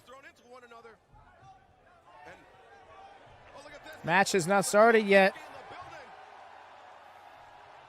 Turkeys can fly. Yo, Excalibur, that was great. Lucha in general gets no love during these modern years. You know, Jackie, it's crazy you say that because last night on AEW Collision, there was like 2 Lucha matches back to back with a lot of feature of Lucha stars, both in that match and the return of Hologram as well. So that may have held true, but I think that there's a changing of the guard when it comes to the love for Lucha in 2025. It's not just based off of last night, but last night being a prime example of that is really what it comes down to. But they can't look past Chuck Taylor and those quick succession of This faction, Ingobernables, going off. Commander and Hologram. Ooh, that was so good. So, boy, the Lucha Bros are having a problem getting out of the gates here. Yeah, they still in his hoodie. We're able to turn things around. Oh, there we see Pentagon behind the back of Paul Turner. Ooh. Chuck Taylor bailing out, and Trent though isolated in the ring. And, damn, the referee just stopped Chuck from saving Trent. This is rough. Damn, slick. I mean, he wasn't the legal man, but all the same.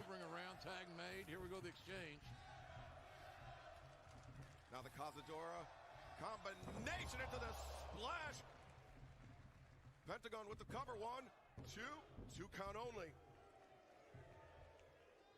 Folks, AEW Dynamite rocks Cleveland for its Ohio debut this January. Another shout out, Jackie. I think you're kind of onto something with that though, because like Jesse, for example, tells me his favorite promotion in the world right now is CMLL, and that's somebody who keeps up with like 20 different promotions. So Lucha is definitely not getting featured enough if it's that good, but not as many people are seeing it. CMLL should work on trying to break into an American audience, I think. The thing is, they have 3 weekly television products. So they have a lot to keep up with. Oh, yeah, definitely. Even from like half court. And Pentagon with that jab to the midsection, setting Trent up. And Marco, you've seen this before. Pentagon with those really heavy overhand. The way Will Turner's like, all right, I guess I'll catch your glove, but like, man. Any part of the body. Ray Phoenix choosing to compete tonight with his hoodie. It is a little chilly here. Maybe it's on sale somewhere. ShopAEW.com. Now, Phoenix. Snapmare takeover. Kind of mundane for these cats. Building up a big head of and another thrust kick. Yo! The follow-through on that super kick was gnarly. Across the upper body of Trent, and you see how uneasy he is. It's almost like he's on roller skates, Marco. Marco, I'm sure you watched the Ray Phoenix. Bro will not take off that hoodie. He's trying to sell that hoodie. Amazing how good he and Nick Jackson were in that opening match. As good as I've seen all all year. Yes, one of the top matches. That is one match you want every fan to see. This is what AEW is all about. That match right there. Fast-paced action, very athletic, athleticism, Correct. intensity, and guys that are willing to take a chance, sometimes in a crazy way. Made him run into that super kick. Trent off his feet, nearly knocking him out of the ring. Heads up move there by Ray Phoenix to roll him back in. 1, 2. What? Yeah. Got that rope break at 1, really. Much wherewithal to be able to kick out of that. That's about all he had left to do. He could reach out that long body, 6'2". Trent's deceptively tall, 6'2". Trent has the toughest headband in wrestling. Doesn't look like he's that tall, you know? Moves his head. I think he may sleep in it. That is correct. Maybe we should work on that story together. I'm not sure. Yeah, we should. Ray Phoenix off the top. Phoenix has shed his hoodie, got some marketing stretch out of that, so now he's back in his traditional attire, his traditional look. I'll tell you something, guys. I've seen a lot of guys. Ray Phoenix has been as good lately as anybody in this company, bar none. One of the top.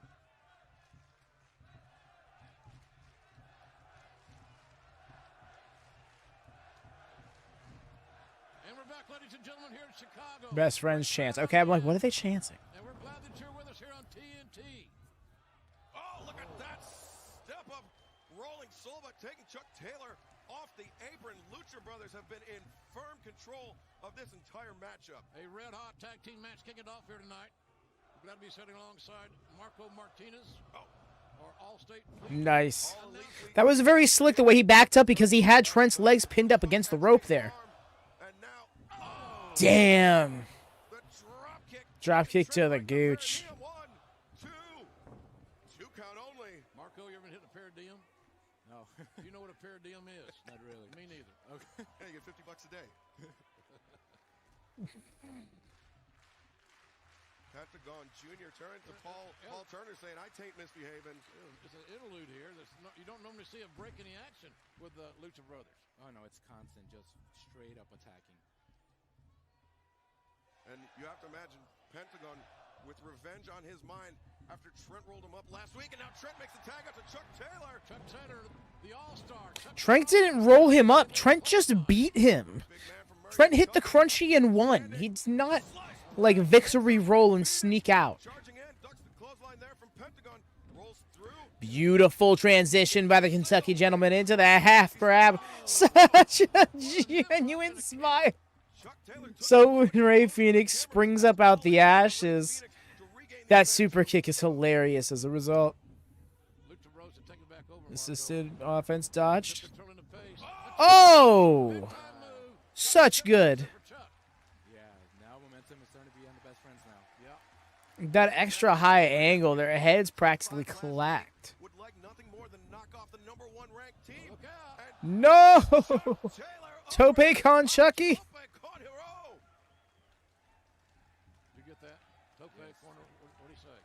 Very close. That's amazing. Now Trent built up ahead of steam, but Phoenix. Damn. Cutting him off with those thrust kicks. Oh. Damn. That Sunrise Destroyer. What a near fall. It's no wonder that Lucha Bros are the #1 ranked tag team in AEW. The rankings come out every Friday, ladies and gentlemen. That's right, on Twitter, at AE Wrestling. Every Friday, 4 p.m. Eastern, and now, coolest turkey in the building, Orange Cassidy. What a life he must have. Oh, look at this, Trent with the roll-up, 1, 2. Pentagon took his eye off the ball for a moment. Oh, straight kick. Boy, the kicks in this match. These very well placed super kicks on the behalf, on part of the Lucha Bros. No way. Oh, I thought he was going to go for that running penalty kick. They really want to be that top. Saw that Trent wasn't getting up after all. But Chuck Taylor coming off the ring steps takes out Pentagon on the outside. Diving senton off the ring steps. Phoenix. Oh, that jumping spin kick. Springboard, rather. In the corner. Roll through. Oh, he was definitely going for that roll through cutter. Got hit with the crunchy. Oh my god, he did it again! I fully thought they were going to get the win back. What the hell is this booking? Like, I'm not even mad at it. I'm just blown away by it. Marco, I didn't see that one coming, buddy. Me either. That was, wow. They're solidifying themselves to be that #1 contender, possibly. Yeah, they're looking to move. Oh, man. Damn, Trent pinning both Lucha Bros is crazy. In a 6-day time well, I guess canonically 1-day time span, but like in 1 week. Pinning both of them. It's nuts. Huge win. Marco, thank you for being with us, buddy. So the thing is, like, Trent is a sleeper competitor, y'all. I feel like a lot of us seeing him joining the Don Callis family in the last year or so kind of demonstrate that. All right, so they're throwing us the rankings. Here we are. Alley 5. The native beast in 4th. Sakura in 3rd. Dr. Britt Baker after that loss last week to the #1 ranked Hikaru Shida. Yep. Of course, the champion. And then the champion, the AEW Women's Champion. All these women are chasing after Riho. Our 98 pounds of championship dynamite is Rio. That's what all these ladies are fighting to compete for the rankings to earn that opportunity. And we will have some women's tag team action coming up in just a few minutes. Hikaru Shida, the #1 ranked women, will be in action. Thanks, guys. Appreciate it. Thank you. I love you guys.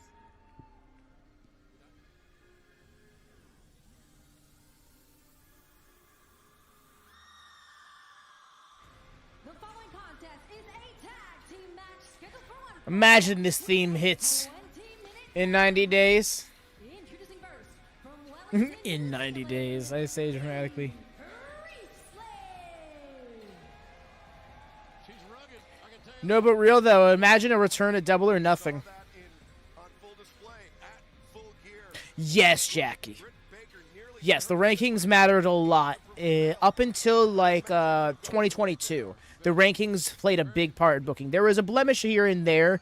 They would try and do workarounds and stuff like that, but overall, they mattered. It got a lot of flack on social media at the time though, because there was a lot of pro wrestling fans that didn't like the changing of convention. Because again, it was a part of that sports-like presentation that the company as a whole really went for. So there were certain fans who were just outright against that. And it was just at the time where there was a big war on the IWC between pro wrestling and sports entertainment, when they're kind of one and the same. But yes, in particular here, this match has several ranked competitors in it, and it makes a difference. Last week, for example, we had Britt Baker, who was then ranked 1, and Hikaru Shida ranked 2. Hikaru got the win, took the first rank, and again, in this match, if she were to lose or even get pinned, that dynamic's going to shift. B. Priestley is not ranked, at the very least not in the top 5. The implication is that there were rankings beyond the top 5, but they're just not seen for the sake of simplicity. Shida, the #1 contender. Well, that's right, and Kris Statlander is going to be in this match. What do we know about Kris Statlander? Kris Statlander made her debut a couple weeks ago on AEW Dark, and she is one of the hottest young prospects in not just women's professional wrestling, but all of professional wrestling. 3 years of in-ring experience, only 24 years of age. It wasn't until about like 2022 when the rankings really started to get disrupted, more disrupted for the sake of stories like deciding what title matches happened. And in hindsight, a lot of that came down to the fact that Punk was kind of involved in creative there. And he was not a big fan of the ranking system at all. That's why when it came down to like funny enough, right before Brawl Out, the rankings kind of just stopped existing. I don't mind rankings. It just didn't work well when a person was hot and didn't rank up. You see, the thing with that is you can very simply work around that.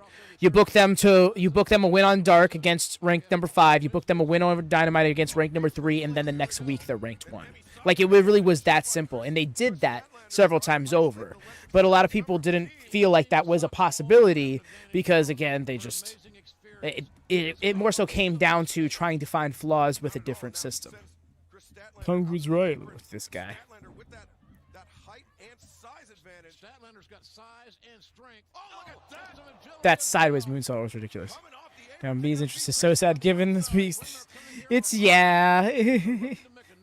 She's always had a rough go of things. Statlander, beautiful shotgun dropkick off the top, springs up to her feet. at least here in the States. Tags out to Hikaru Shida. Wow, that person in the background was running really fast. She'll be as physical as anybody will see tonight of any gender. And we've seen her. We got the chair out right away. Doesn't use it as a weapon, uses it as a launch pad, and she's got beat Priestley. The thing with people being high and them not ending up with like title matches or anything like that, and me, that ultimately boiled down to creative didn't want to go in that direction. But so the criticism more so comes with AEW with being a little too stubborn and sticking to their plans versus trying to pivot when someone was organically hotter than they intended them to be. Folks, we got to take a break. We will be right back. This match will continue, we think. If not, we'll show the outcome when we return. This is live action on TNT. I almost thank everyone for Storm. We could have never saved Kris Statlander. Was it that long ago when that whole thing happened? Was that like 2019 or even beforehand? Putting all of her leverage into that boot across the neck of Hikaru Shida. Fans in the UK certainly are no stranger to beat Priestley. She's campaigned there extensively. Fans watching on ITV, Fight, all these great partners that we have. Yeah, however you're joining us, we do appreciate it, whether it's on TSN in Canada. And oh, look at that, Sakura. Shades of Koto Fuyuki. Using that hair whip, and now stepping through, going for that body slam. But Shida. The situation to craft your gimmick. That's actually hilarious. I had no idea that's where that came from. Forcing Shida to release that grip. Shida breaks free, standing switch. And Sakura grabbing a handful of the hair. Bryce Remsburg giving the 5 count to break. Oh, and actually. Look at this. The way he's going with it. Making a fool of the referee. And she is. Me. She's too. Guys, she was like, what the hell? What the hell, ref? Experience is not Emi Sakura's first rodeo. And Sakura. This Dynamite is kind of nuts. The fact that we still have Hangman versus MJF, Pac versus Kenny, and a world title match to come. And your bias, Remsburg. Special laptop the flying surfboard, whatever you want to call it. How do you know that? Because that's the setup for How do it. you know that? Well, we saw her do it at Full Gear in that title match. Wrestlers, with Riho. right? There you go. Call it whatever you want, you know. She's got the wrists locked and really stretching out not only the knees, the shoulders, but the midsection, the core of Hikaru Shida. There's the exchange. Priestley legal. Priestley. Oh, driving the Yo. boot into the back of the head of Shida.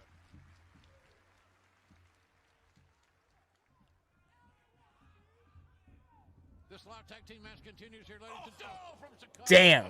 Man, Big Priest just ran through Shida. Hook in the far leg. 1, 2. 2 count only. Hikaru Shida kicks out. Real stern body-on-body cover attempt there. Folks, don't forget next week, Dynamite's going to be in the great state of Illinois, folks. These New Japan ass plates, banners, whatever they're called. At the University of Illinois. What a campus. What a great institution. 6:30 Central Time. AEWTix.com. And JR, I think you'll be in Champaign a little early next Monday. Sure am. I'll be there Monday night for the big basketball game between the Illini and the Hurricane from Miami. And look at this. Emi Sakura just again. Oh my gosh, if the mic was actually live, that'd be great. Ref using that mic stand. Yeah. I like Remsburg's officiating, but he's getting played here. Yeah, Emi Sakura, that 24 years of in-ring experience. JR, her first match was only 10 days after the day Kris Statlander was born. Yeah. That's an interesting statistic. Emi is a grizzled veteran. I'm saying she's a very experienced veteran. If you want to call her grizzled, I'll let you do that to her face. No, I'd rather not. I'd rather not. I love the chair still being said about there. It's just been dismantled by this team. Even though Shida doesn't speak a great deal of English, and most of these Asian young ladies do not, they're working on it. I get that. But the fans have already connected with Shida. And Did you need to? Okay, JR. Her skill set, they respect it. Her perseverance is Nice. second to none. And they appreciate, oh, look at this. Ooh. Shida reversing. He's got B. Priestley over the middle rope. And Emi Sakura charging in as B. Priestley on the rope. Nice. Oh, she got kicked in the face. You saw that?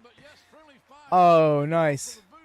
Hot tag to Statlander. I wonder if she's already on a tier 0 deal. Trying to make that crawl, but B. Priestley, great job identifying the fact that Shida was about to tag in Kris Statlander. So this is her second Dynamite match in as many weeks, if I'm not mistaken.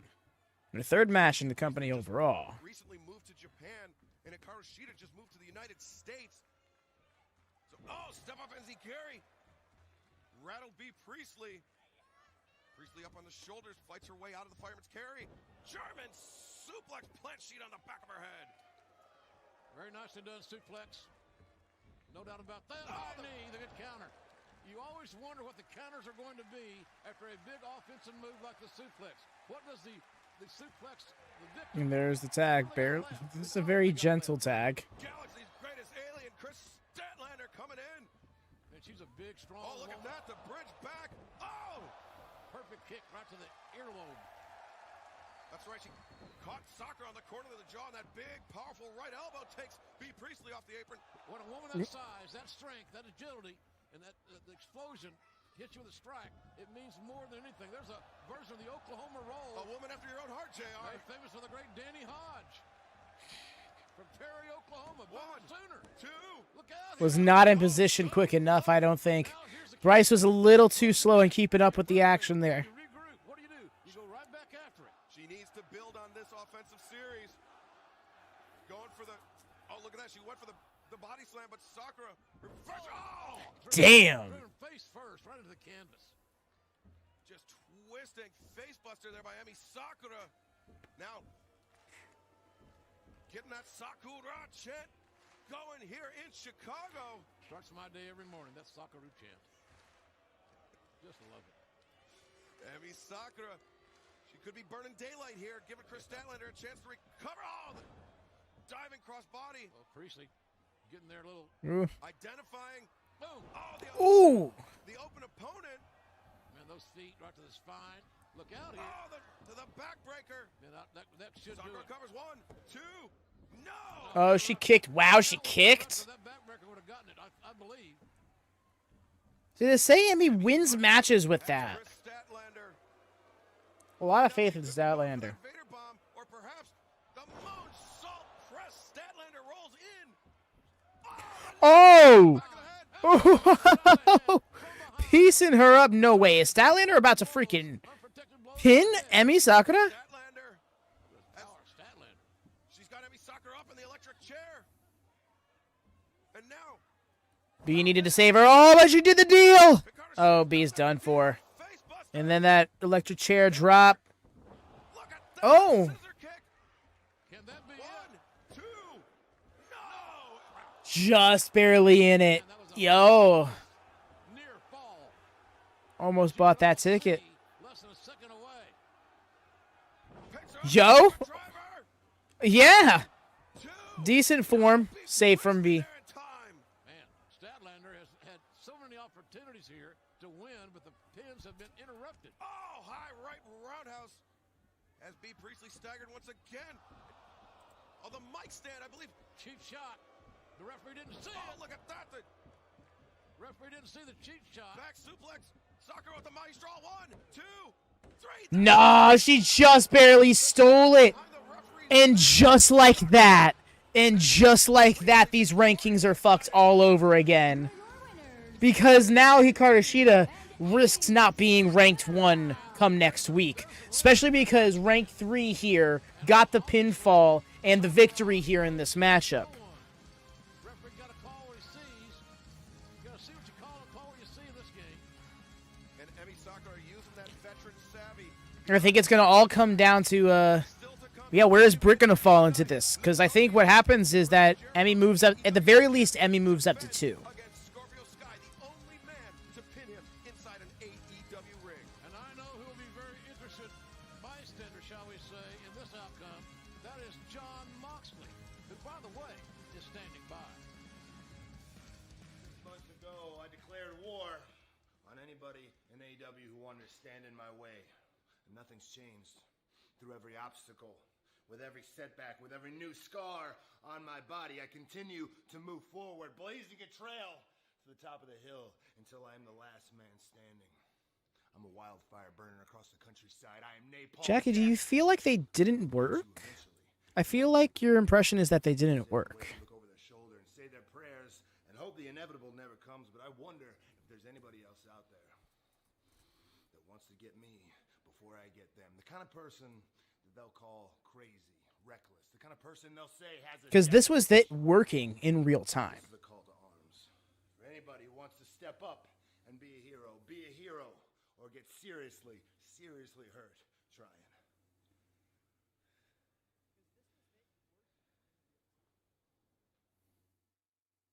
Actually, making it clear the level of violence he's going to bring to the table.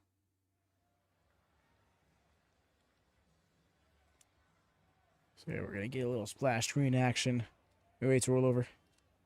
Because, yeah, the thing is with rankings, like I was saying before, they worked for years. They consistently drove stories forward. You know, I think, like the thing is, I don't think they didn't work. I just think there was a lot of people who made their frustration with them very public. And the criticisms they have of them, they would go out of their way to affirm. Who is throwing all this stuff?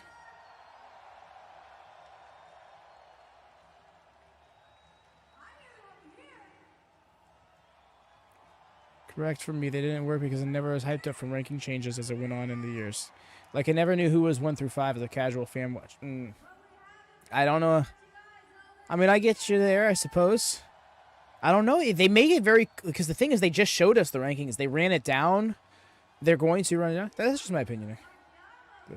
Yeah, no, I'm, like, totally fine with that. Like, if it's just something you just didn't like, that's totally fine. But it was, to me, it's just...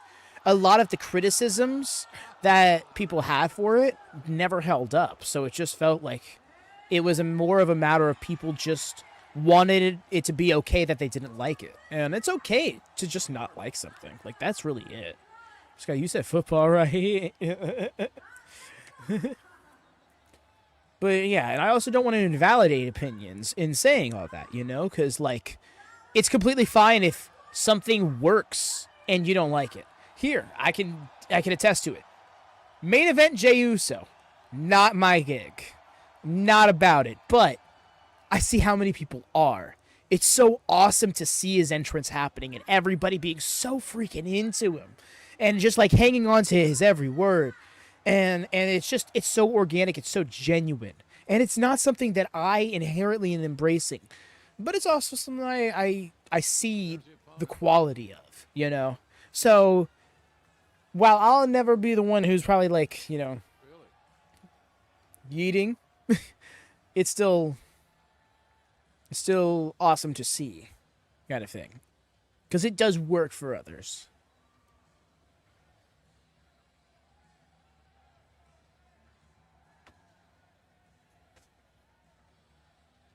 Yeah, I can get with that, Rhea. There were some oversights and such. Like, it looks like I remember, like, there's a few instances, like, oh, we're just going to do a battle royal to determine the number one contender. Like, well, what about the rankings? Would be people's questions. Oh, we're just going to do a tournament to determine the number of contenders. Oh, but what about the rankings? You know, so there were those instances that certain people were not about overall. But I think it wasn't like it wasn't a damning indictment on the concept, you know? Yeah, and there's also, and I think there was also a big call for being casual friendly at the time, because there's a lot of people who didn't want to fully invest in AEW. They wanted AEW to win them over. So when AEW was just like, no, we have our audience and we're just going to do the things for them as it fits for us. And it started to, you know, people who wanted to just check in every now and then didn't feel very welcomed, because it's just how AEW operated. Although, I will say, back then, now more so than ever, it seems like they were willing to do recaps. They're willing to do video packages and social media specials to try and get you familiar with someone or something. Lights down. And they're back up again.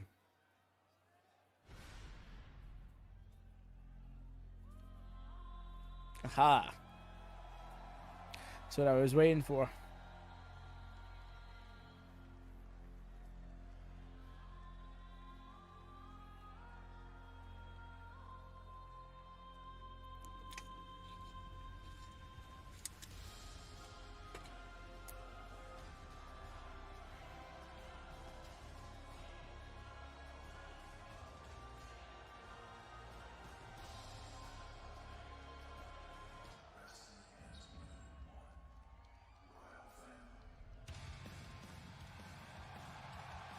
And it's funny to see because dude's got his trunks and everything.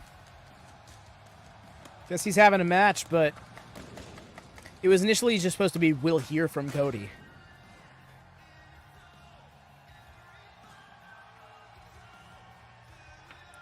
And the promo is the match.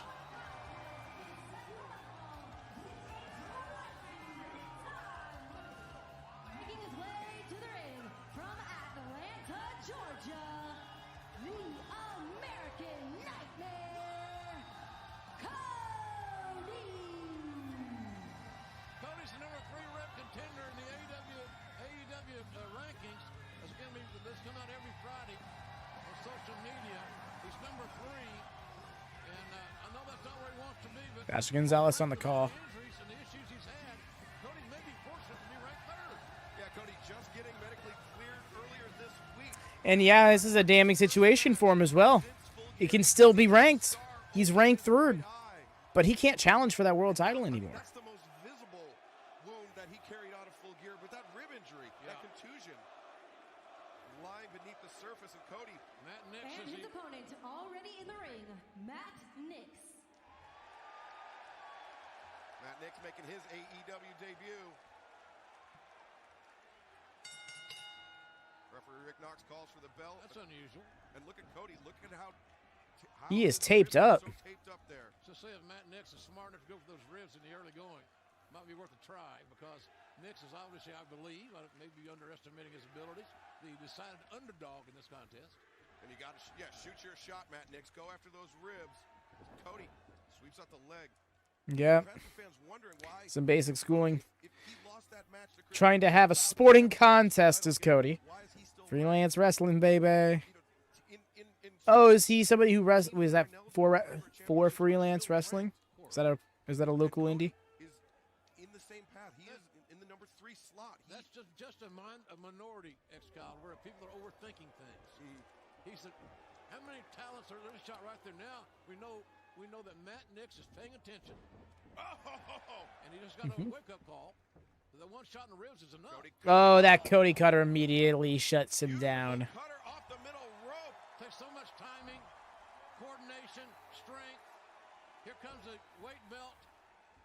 Here comes a weight belt. One boot. He almost was faking for that disaster kick. And now steps through. Bro wants to get him with that figure 4. Figure 4 applied, and man, there's not anywhere to go. The double tap. He's so. There's a tap. Submission. Victory. It's academic. It may have been academic upon the entrances. In any event, Cody is healthy for the first time in quite a while. Here's your winner, Cody. And he's looking sharp. So odd. Go back to the time before he could use his last name. Analyze any way you want. For my money, he's as good as there is in this game. Period. And he was inches away from becoming the AEW World Champion, except for the actions of MJF.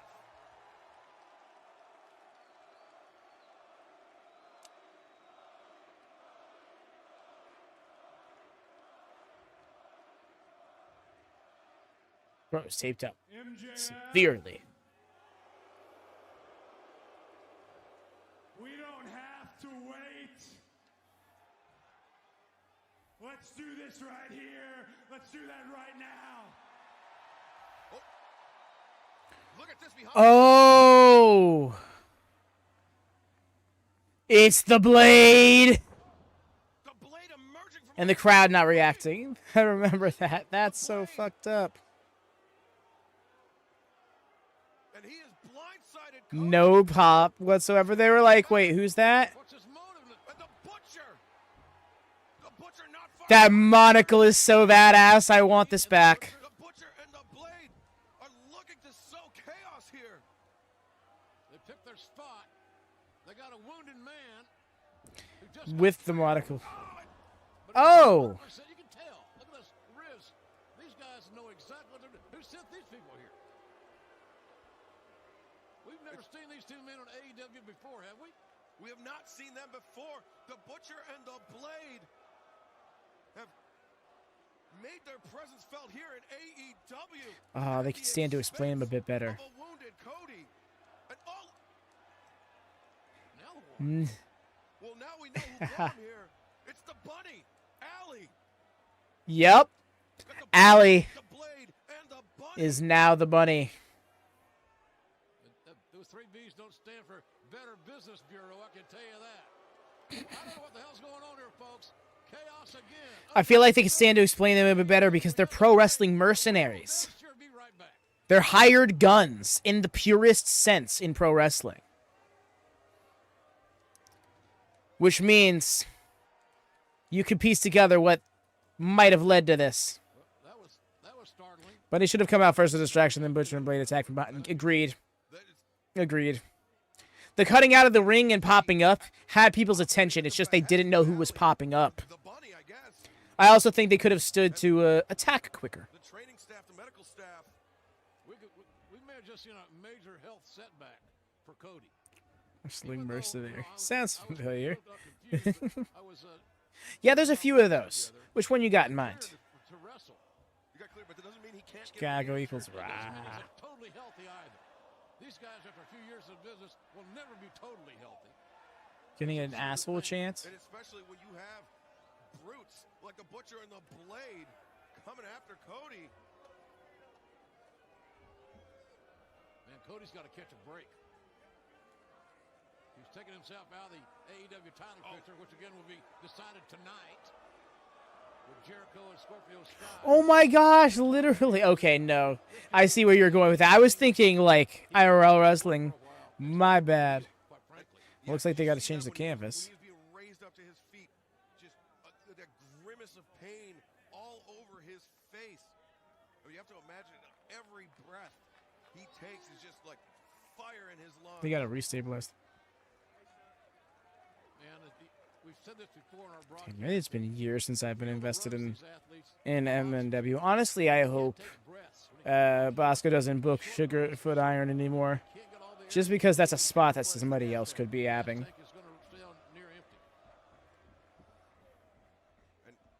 Sugarfoot was never the biggest star, anyways. But obviously, he is hurting. Rampage started, and that was kind of the end of my attendance to Flashbang as it came to be.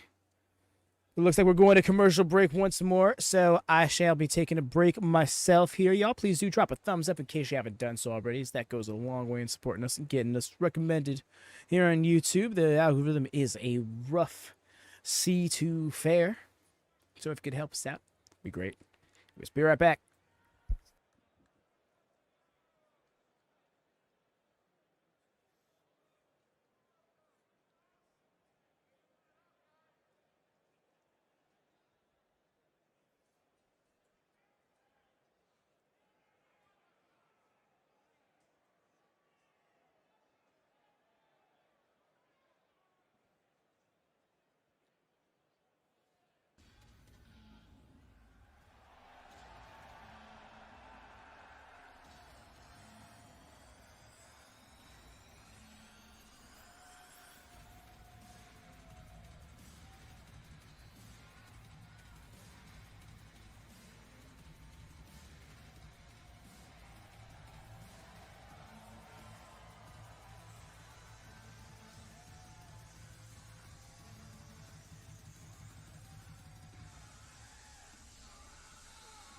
The following contest is set for one fall with a 20-minute time limit.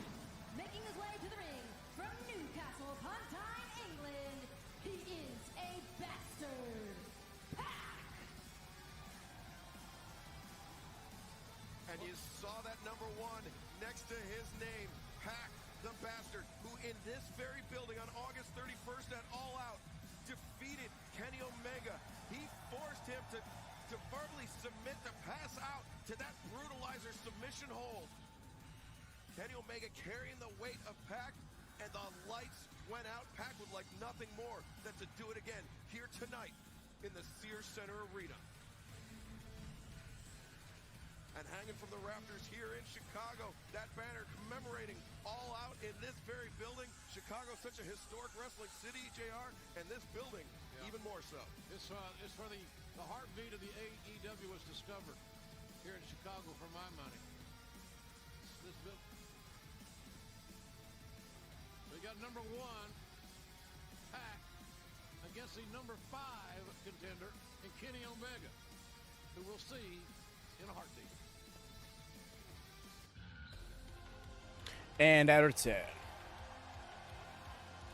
I missed pretty much Pac's entrance from the seams of it. I thought that was a commercial break. Maybe it still is and they're doing the entrances during it.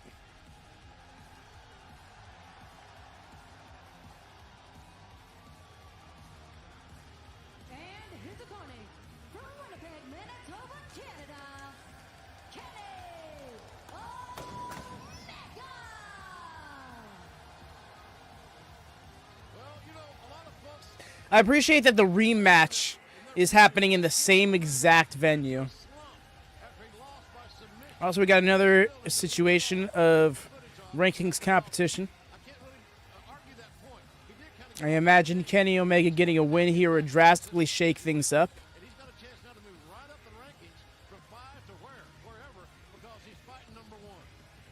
Kenny Omega is a man that is, improvisation is in his blood, but he had to face Pac on 7 days' notice and somehow was just unable to overcome that curveball. He was originally supposed to face John Moxley, but on Wednesday, December 11th, we'll be live in the Dallas, Texas Metroplex area at the Curtis Culwell Center.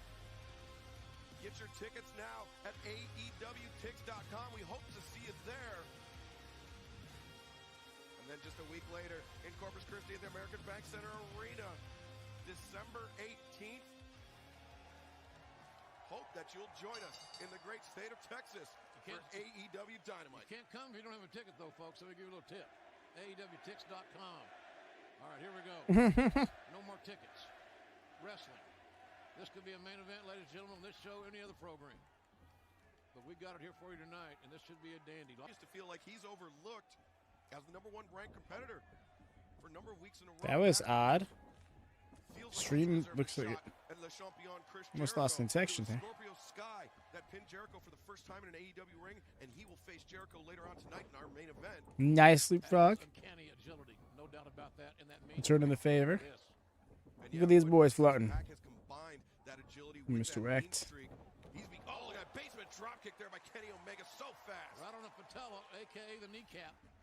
And over the top, going for the Hikaru. Oh, once again, a counter. Oh, he saw it coming, though. Nice with the dragon suplex immediately out of the gate. Not only did he see it coming from Pac, but he saw it coming based off his dark match last week. We saw earlier tonight against Evans. Bomb. Landing a little bit more proper with that one, and then sky high. Hell yeah. Bro is going off. All the leverage that he needed to get the 3 count, but in any event, it has all been Kenny Omega with this burst of offense the last couple of minutes. And I think he had to be watching that tape from All Out of that matchup of his loss to Pac. He is not going to make the same mistakes twice. He's not going to get caught sleeping again. As now Kenny Omega building up a head of steam coming over the top. Nice. So smooth. The way he got it off the first time. The only downside of that is that you can't win on the outside, but look at this beauty. Poetry in motion. Pac and Omega, 2 men so familiar with that high-risk offense. They make it work for them. But it's called high risk for a reason, JR. Absolutely, and Omega landed right on his tailbone. That could show back up here before it's all said and done. Yep. He's hurting right now. Omega has hurt himself on that dive. Very ginger on that left leg. And next Trent versus Rey Fenix next week. Trent will be Yo. taking on Rey Fenix. Wow, that's going to be big. that should be a great match. Trent's got everything to gain in this matchup by beating Rey Fenix. Rey Fenix is on this roll, unbelievable roll, and he can snap out the best friends like that next Wednesday night. Trent's going to find himself ranked in the singles division at this point. On Kenny Omega. That's a great match we got signed for next week. I love that. A wild swing and a miss there by Omega. Pac counter with that shoulder to the midsection, springing off the back of Omega. Omega just slides behind, looking for the Snapdragon once again. You know, Pac, those back elbows, vicious shots. Nice. Yep, right back into the next one. Woo-hoo-hoo. That one was a little bit more violent than the last. And nobody does that maneuver better than Kenny Omega. I know a lot of guys utilize it, but nobody does it better than Omega in any federation. Yes. Omega's up. Hold on for your career here. Yeah. Pac. That waist lock, and Pac knows what jeopardy he is in.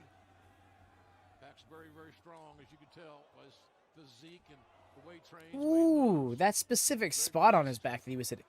No. The 2-frame off the apron is going to be literal death. Clear shot to the face. And Pac headed up to the top. Orihara moonsault. Orihara moonsault to the outside. Driving Kenny Omega to the floor.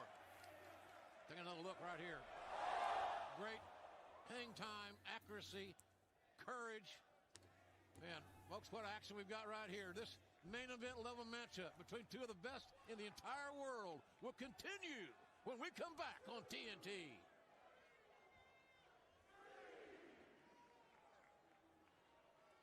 Referee Paul Turner administering the 10 count to both men on the outside. Pac getting up a little slowly too. Seems like that moonsault may have taken a bit out of him. And Omega. You rarely, when you fly, take these big chances. Making it into the 7 count. Come out unscathed. It's just very rare, folks. It's just, when you think about it, it's almost impossible to pull off. You're gonna lose something in this equation. It's a calculated risk, one that Pac is all too familiar with as he comes in over that. Nice vaulting over with the cutter. How good was that? Planting Omega on his face, and Pac so deliberate in his movements. A purpose behind everything, no wasted motion.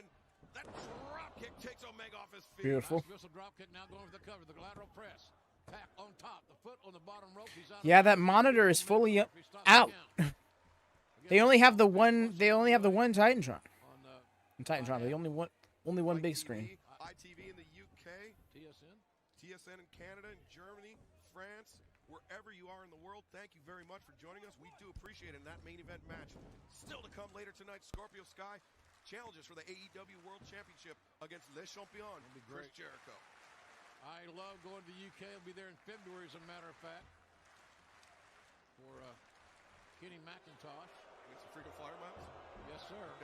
Yes, sir. And always enjoy going over representing AEW. Pac so easily controlling the reaction of the crowd. Omega fighting up from the canvas, but Pac driving that knee into the chest of Omega. Pac noticeably weaker this match, if you can tell. His hair is significantly drier than it usually is. Stayed real tight, real close. Didn't let Omega get away. There's no way to snapdragon nothing in this position. Yeah, Omega's so explosive, so resilient. You give him an inch, he'll take a mile. As he should. As he should take advantage of what's there. And you see Omega trying to dig his fingers in between the bicep and the forearm of Pac to try to create some distance to stop that blood. Yes, very little details. I appreciate them giving to that. Even more so, not spending more than 30 seconds on the headlock spot. Back elbow. Two back elbows, double sledges, whatever, it hurts. Oh, he's just not another pretty face. He's a bastard. He is a tough guy, man. He's one of Great Britain's toughest contributions to pro wrestling. I can tell you that right now. You got to be always proud of the effort of this guy. You may not like his personality, but damn, he's good.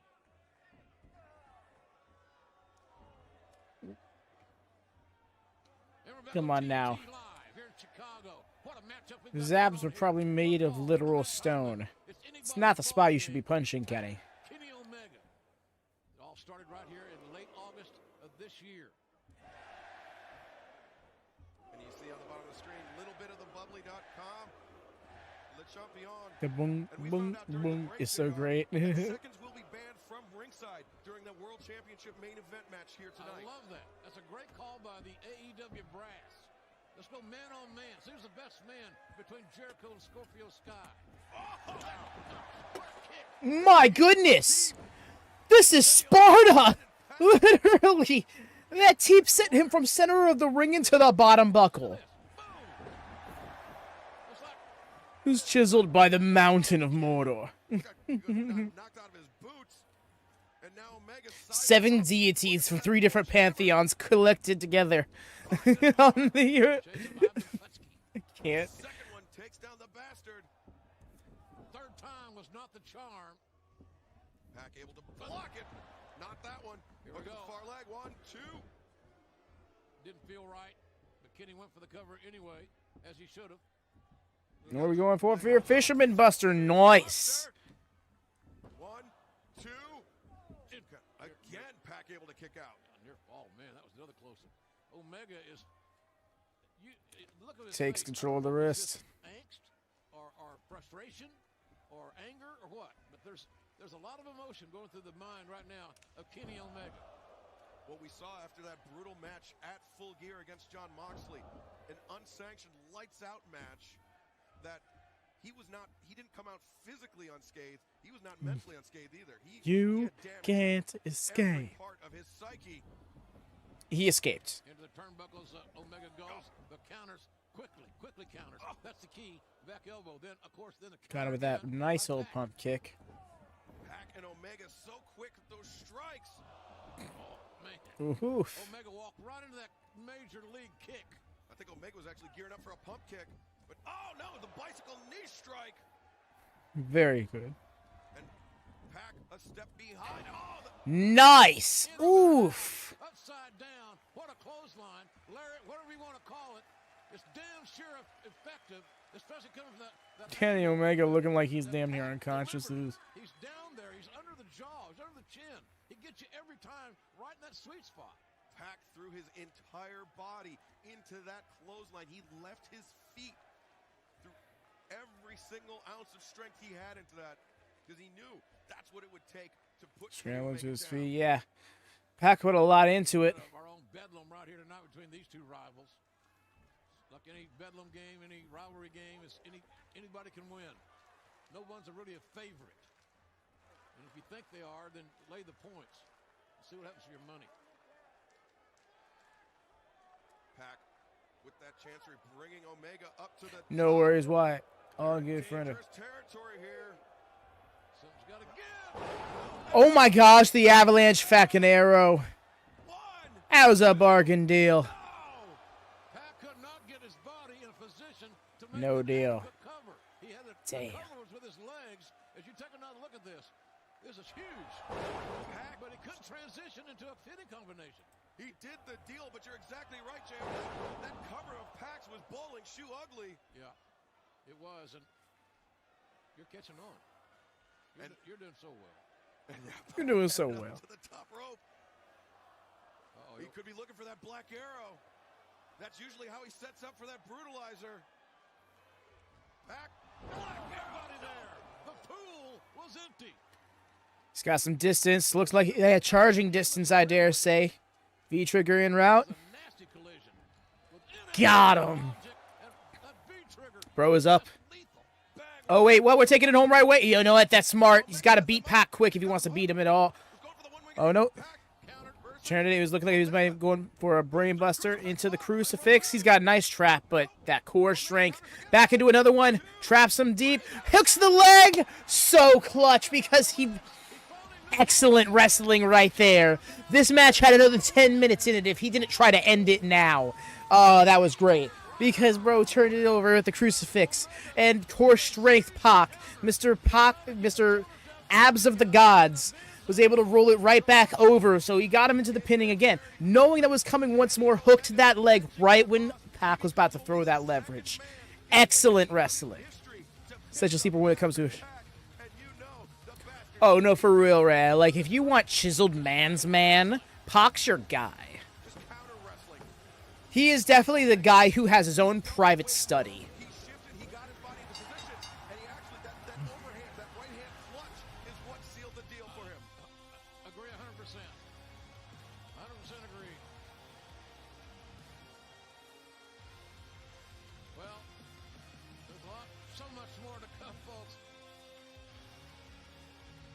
show you how the Battle Royal ended up last week, and how we got to where we are tonight, Excalibur.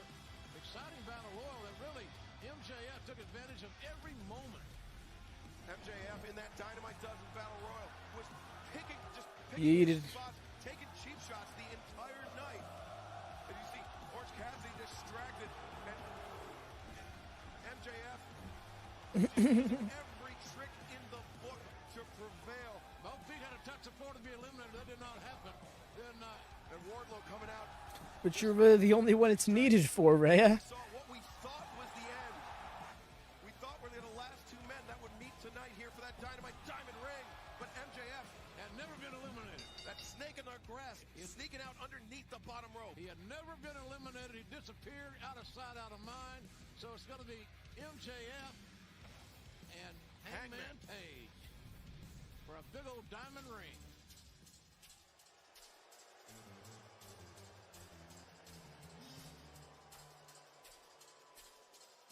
We'll cross that bridge when we come to it, right? We haven't gotten there yet.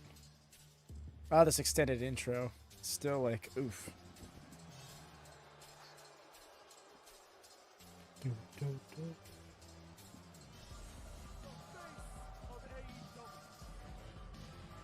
The following contest set for one fall is for the Why did they put full gear in quotations?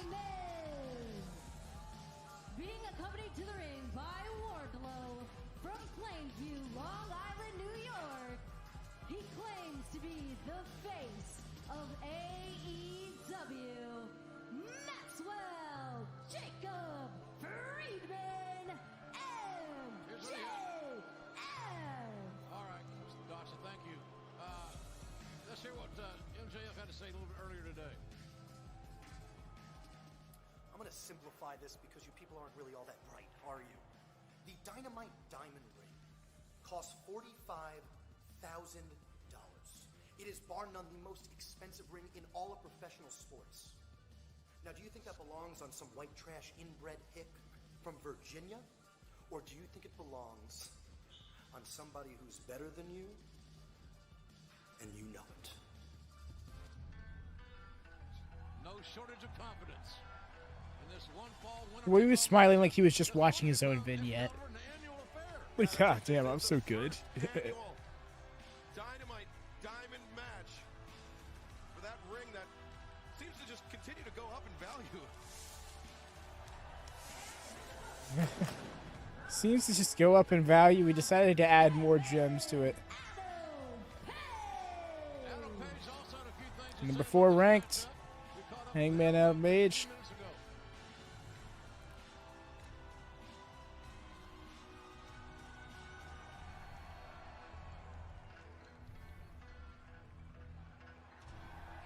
As we said, ladies and gentlemen, Adam Page had something to say earlier, and here's what he had to say. That's cute, Maxwell. You can make fun of my state, you can make fun of, call me an inbred hick, but when it boils down to it tonight, it's about the prestige, it's about a big match, it's about $45,000 in the diamond ring. I won that battle royal, and I need a big win. I need a big win to hang my hat on, and one against you that could be nothing sweeter. I'm not much of a ring guy, Maxwell, but if you want that ring so bad after I beat you for it, I'll give it to you when I shove it up your ass. Well. Oh, and There we go. Appreciate that we're waiting for that pre-tape to finish airing. He doesn't want to give MJF any extra chances. Hangman Wardlow was going to take to the skies, but you talked about the seemingly endless confidence of MJF. Imagine how much more confident he is with somebody like Wardlow. Still caught him. That behemoth. Bro thought he was slick. And walking right by Wardlow like he didn't exist. But let me promise you, he exists. And now Hangman bringing MJF back into the ringside area the hard way. Man, MJF is getting taken to the woodshed. He's being woodshedded, folks. And we got He's getting woodshedded. Who's going to win the diamond?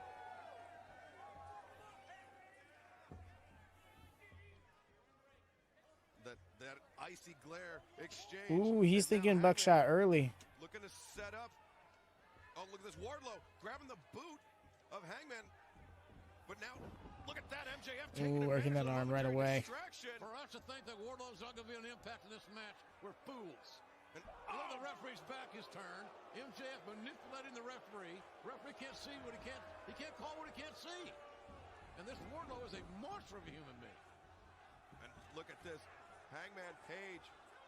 That left arm of his. That may be the common denominator of this match. For a second, I thought he was working the right arm. I was like, what are you doing, dude? It's not the arm. Never mind. I see now. He had the other one wrapped around the second rope. Him winning a 45 or 43 or whatever $1,000 ring it is. We'll never hear the last of it. Oh, man. Just whipped over into the corner. MJF. Here we go. Hooking him by that arm. Smart. Very smart. Really clutching that arm close to his body. You have to imagine that's in service of not only inhibiting that buckshot lariat, but setting up for that salt of the earth, that arm bar that MJF likes to employ as a finishing hold. And the arm is the focus. You got this old school. Look at this wrist lock. Wrist lock, yeah.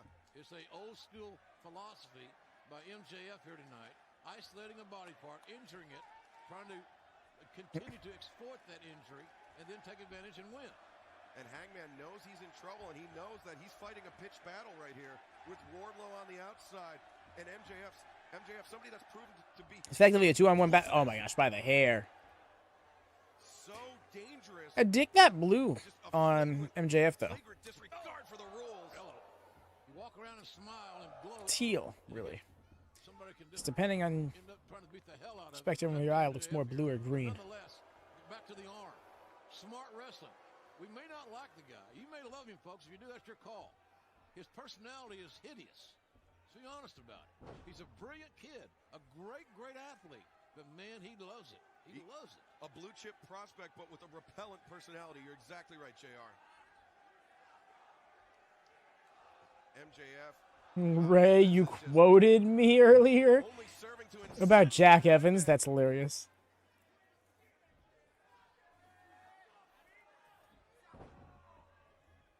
Page setting in. Not want to be brought to that corner.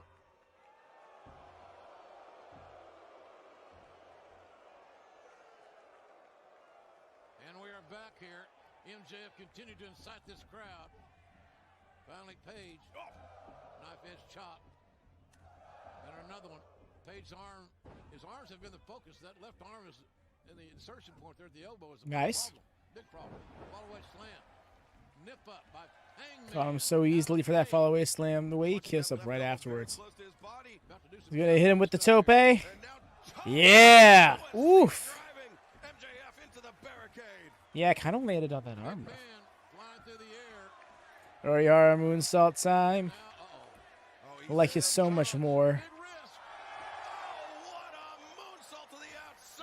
But Page may have re-injured his arm or aggravated his arm even further on that high-risk maneuver. As he's got to go for the cover here quicker than not. He's got MJF return to the ring. He's got him primed for that buckshot lariat. As we take another look. And look at this. MJF pulling referee Bryce Remsburg into the path of Hangman. Well, that should be a disqualification. Manhandling the referee. Oh, landed on his own feet and then plucked him in the eye. Caught by Bryce. But damn, it wasn't impressive making it happen. Official, that's all he could do, quite frankly. Oh, discus lariat. Bang. Cover 1, 2, 2 count. Oh. Wow. It's Prodigy heel here.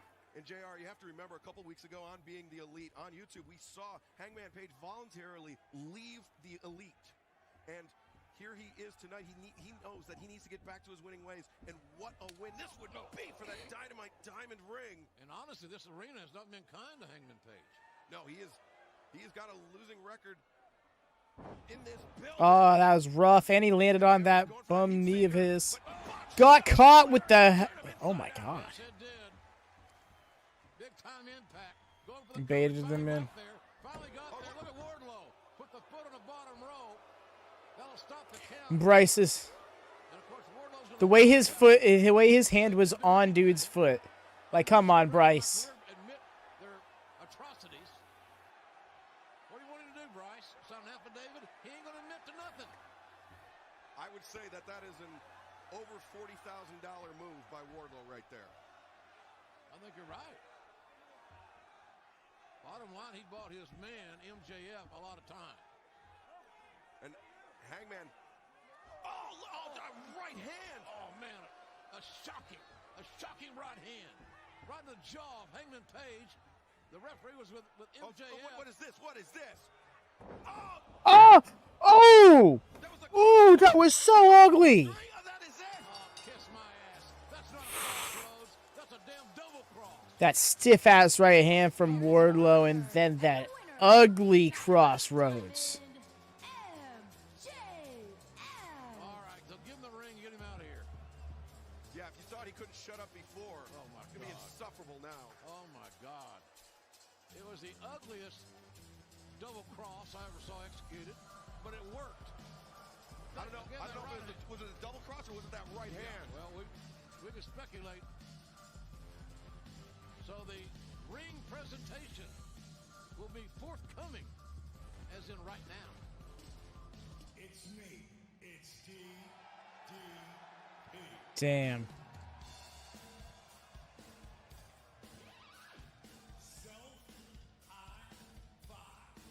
And who better to present the Dynamite Diamond than Diamond Dallas Page himself?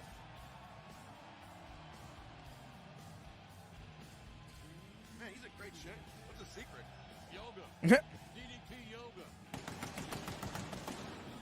JF pre-BBL goes crazy. He really does. Well, I guess The way you're watching 2019 back, like, when's your ass gonna get fat? probably isn't making MJF very happy because MJF knows that DDP is a ally, a friend of Cody and the whole entire Rhodes family. Yo, the whole crowd did the thing with him. That was awesome. Professional. He knows that he's been brought out here to present this first annual Dynamite Diamond. You're right, bro. Chicago! Are you ready? Proud of you, dogs. Only need 3 more.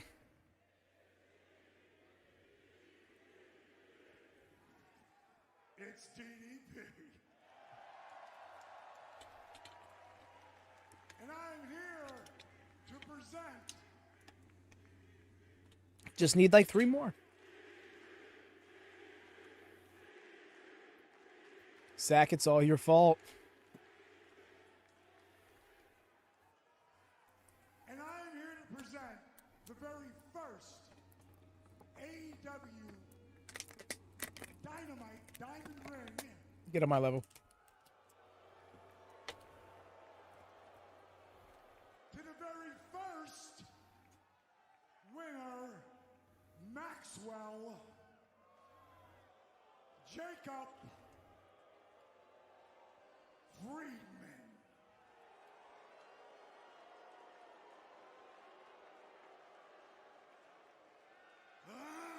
Bro, take his platform away.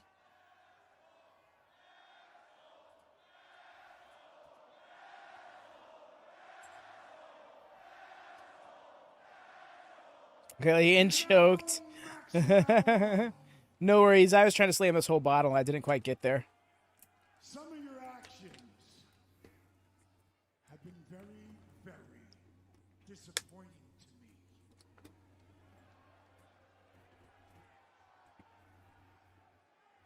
But tonight, Maxwell, you're the man.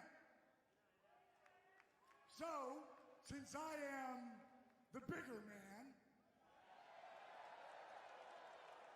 I will congratulate you like a man.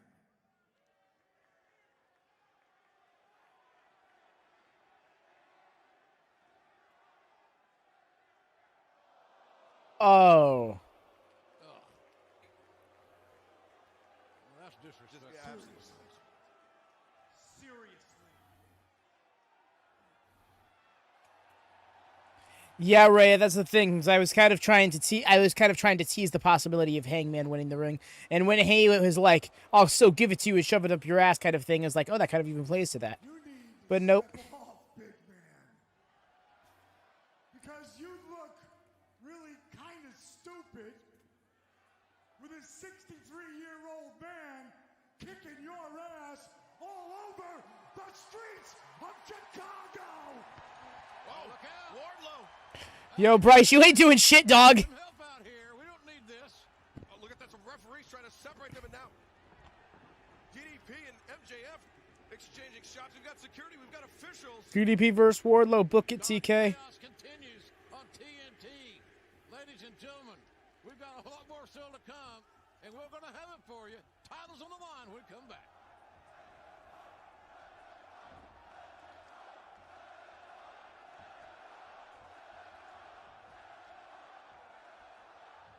Well, fans here want to see a fight, but I think that might not be well advised. I got a lot of respect for Dallas Page, his career, his Hall of Fame accolades, but he is 63, and Wardlow's a big, young stud. Be leery. Yeah, I mean, he would have been outnumbered at the very least between Wardlow and... Hey, bro is so mad. Bro's got the wife. He is so pumped. He wants to fight. Natural transaction, or is it just two men that have found a common cause here in AEW at the expense of Cody? Oh, what's that little nick he's got on his neck? What happened there?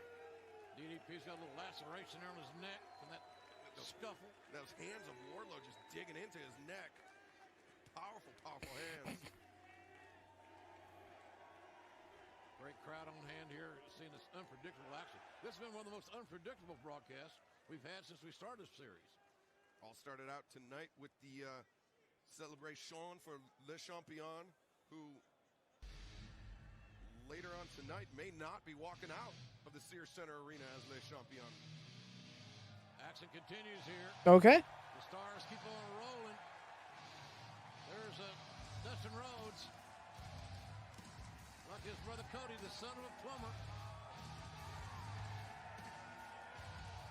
The grandson of a plumber. The son of a plumber. And you see wearing that cast from that radial forearm fracture at the hands of Jake Hager. Gonna be interviewed. We'll be talking to the veteran here in a few moments.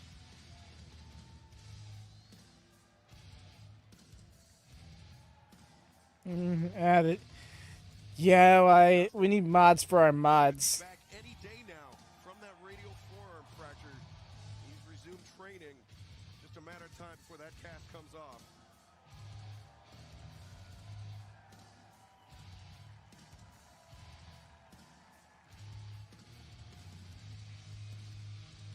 And we're back, ladies and gentlemen, here on TNT. Let's take it down to ringside. Not being that wild. Dustin, you got a little bit of revenge last week against the Inner Circle. Do you have your eyes set on Jake Hager? Jake Hager, Jen you Decker. broke my arm. And now I am out for your blood. You are not the same man you used to be. You are not this. Oh, and immediately. Man, the Sons of Texas need to stop fighting. Sammy Guevara went for Dustin, but now members of the Inner Circle. Oh, beautiful power slam. The Spanish God got power slam. And now the numbers. No, yeah, just catching up with him as Santana and Ortiz laying in shots on Dustin. And look at, and this is in a pack of jackals. Hey, wait a minute. There's Matt Jackson. Hey, he's back. Back from his injury. Let's go with the double clothesline. Matt Jackson, there's his brother Nick. The Young Bucks were in the ring. The Young Bucks coming to the aid of Cody against Santana Ortiz. And Sammy Guevara is on fire. Sammy Guevara doing a great job of taking out both men. Big right hand. Never got a big booty lift. Party is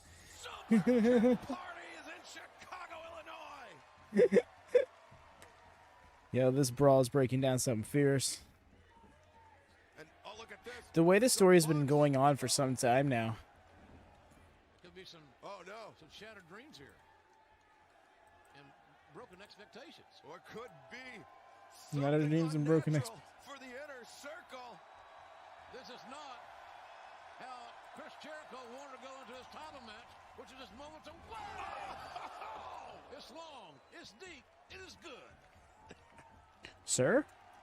Sir. Well, folks, I'll tell you what. Before this ring is torn apart, still to come, the AEW Championship will be on the line. The only man to ever defeat Chris Jericho here on AEW, Scorpio Sky, will meet the champion here in a couple of moments. But now, take a look at this.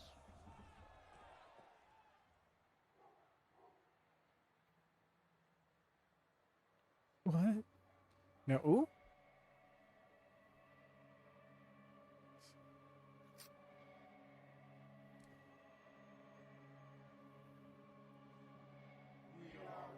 Who are you? We are one. I said, who are you? Your friends will doubt the progress you have made. They will The spotlight. say no to you. And why? Because society has failed you. Because your friends have failed you. Because your family has failed you. But we, the Dark Order, will not. With Unmasked Uno. potential you never knew you had. You will have purpose, like my very first pupil. Great, because he I beg to lent differ, me Rhea. his ear and heard my teachings. Because the Dark Order is all powerful. Because we could be anyone or anything. We could be the politician. We could be a teacher. We could be the person who takes care of your children. We are ever knowing. Because we are everyone. We are everything. And we are one. We are one. Are you? I saw there's somebody else without. There's a few people without masks in there.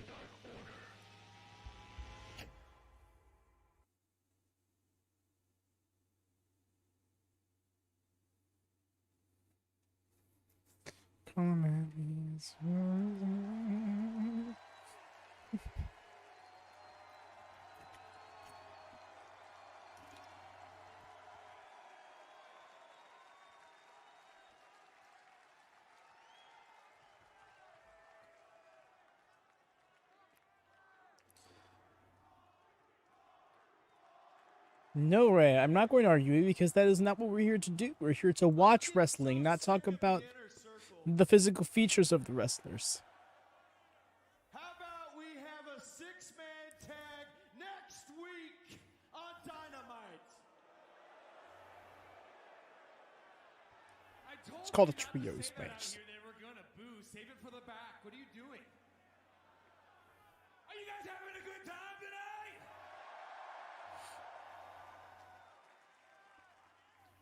I told Nick as we drove in today, this building feels like home.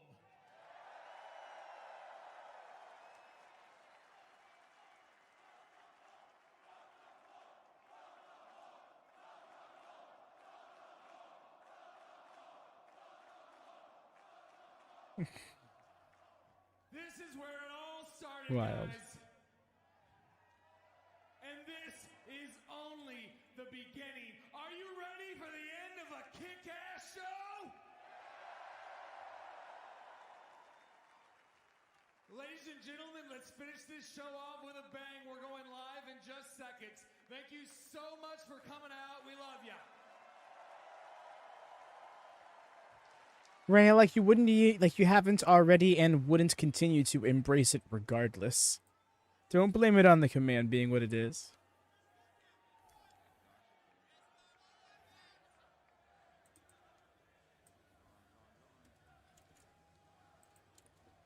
Alright, Chicago, we still have a lot of great matches. We've got our main event coming up.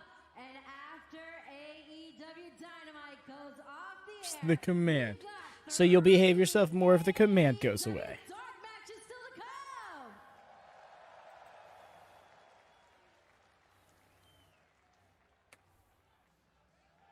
Womp womp.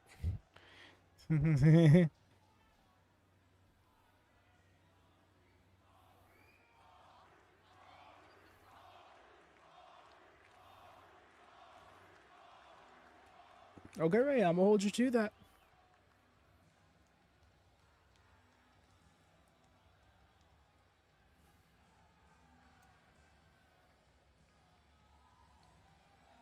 Going to turn it off right now. It's for our commercial and everything.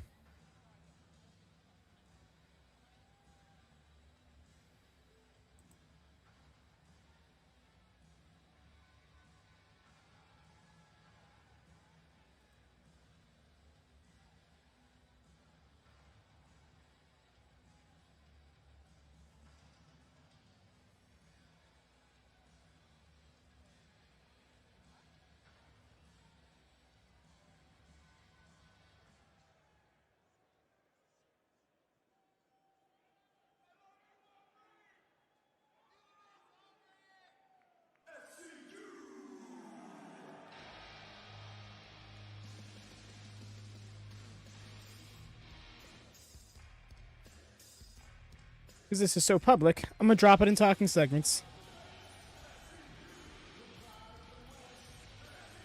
One half of the AEW World Tag Team Champions, Scorpio Sky, will challenge Let's the go. champion, Kris Jericho. Oh, he's going to leave the belt with Cass. All right. Seconds are banned from ringside here tonight. Sorry, I know I was saying on Dynamite that I wanted this, but that was so awkward. What?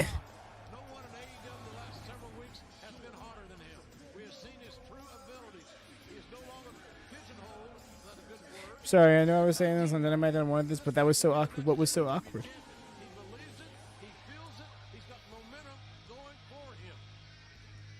Scorpio Sky with so much confidence. I don't know, Rhea. I don't mind it. Wait. Would you look at who that is? For a shot at not just Kris Jericho, but becoming a world champion. A dream can be coming true here tonight for Scorpio Sky.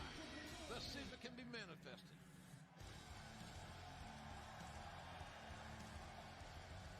But it ain't going to be easy.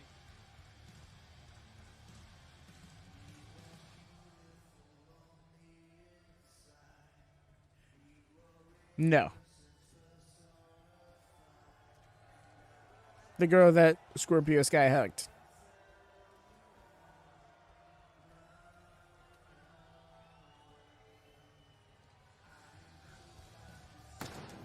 What was that speed? Did y'all see that speed up? And there he is, Le Champion himself, the AEW World Champion, Kris Jericho. Jericho cannot be in a great mood because his pack of dogs got sent back to the town with their tail between their legs. Oh, damn. Yeah, I'm mute. Damn, I was so late to doing it, too. I didn't mute earlier as well. I'm definitely going to have to cut it out of the show. Still good looking out. I've been sleeping on it.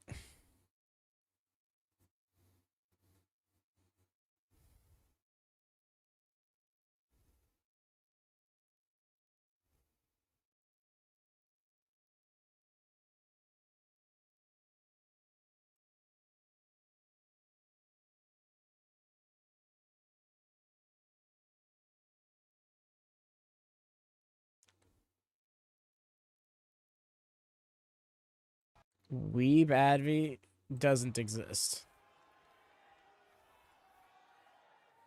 Your main event is set for one fall with a 60-minute time limit, and it is for the All Elite Wrestling World Championship. Your referee for this match is Aubrey Edwards.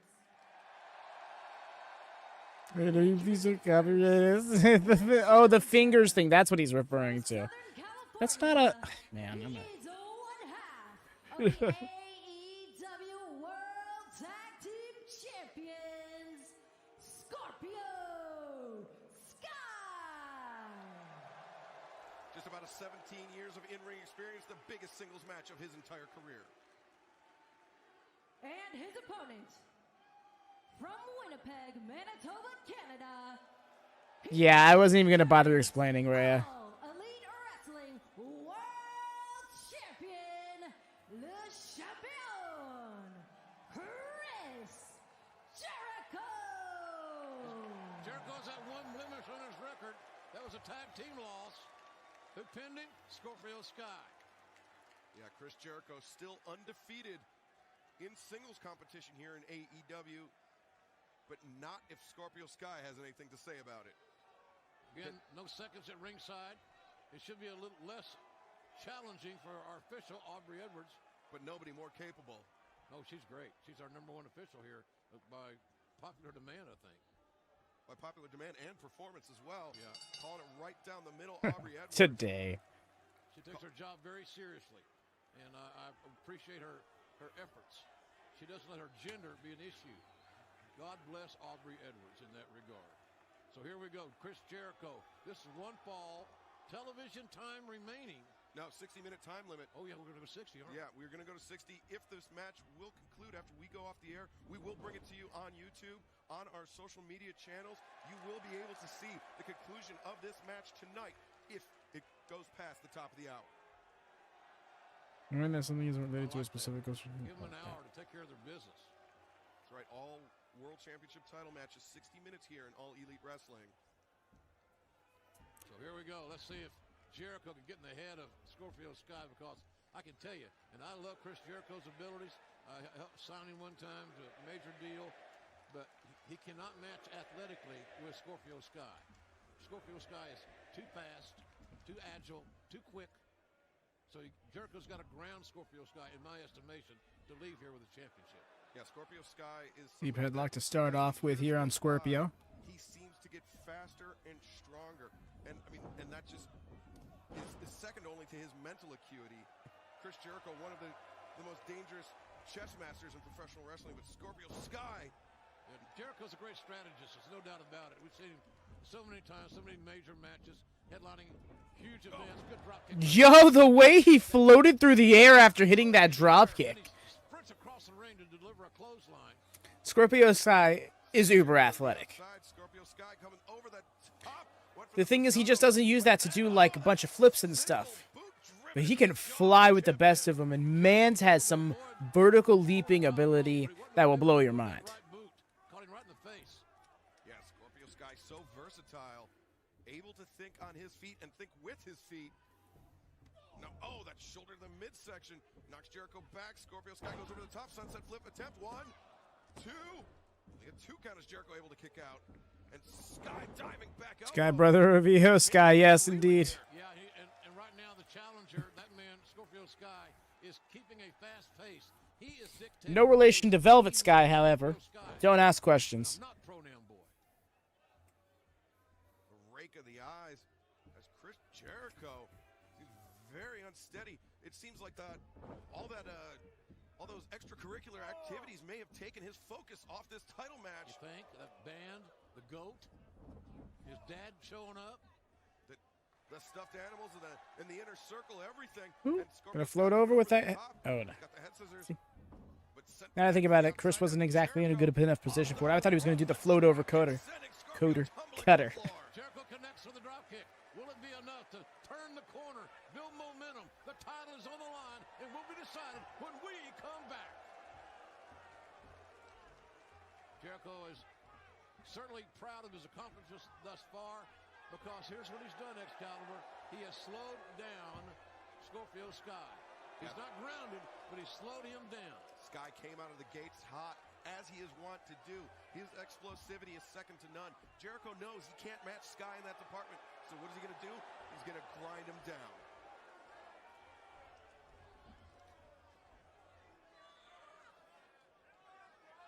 Scorpio Sky. Oh!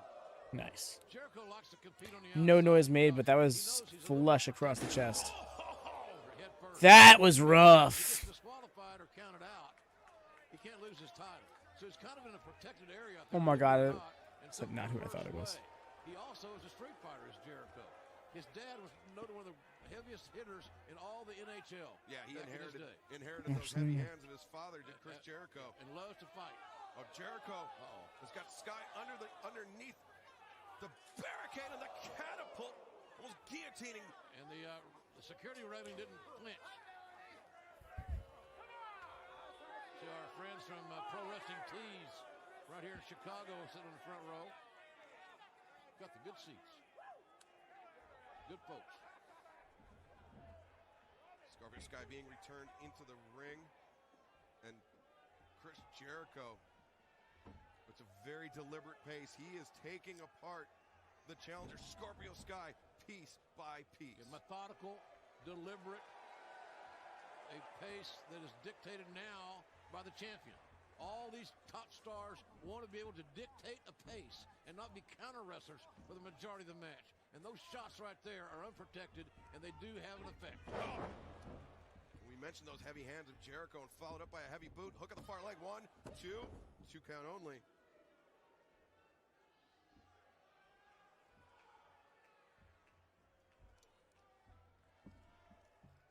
Since the pace has slowed down, this has been all champion. Yeah. Jericho likes this. He is in control. He's a control freak, folks. Let's understand that.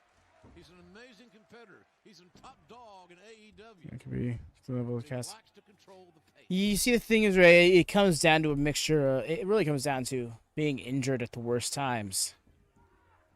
Ever since that back and forth with Sammy Guevara. And what a night next week in Champaign, Illinois.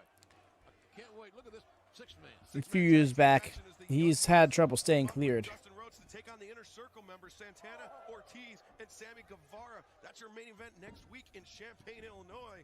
And oh, look at the Scorpio Sky coming in the back door with that hanging neck breaker. AEW title on the line here, ladies and gentlemen. 1 fall 60.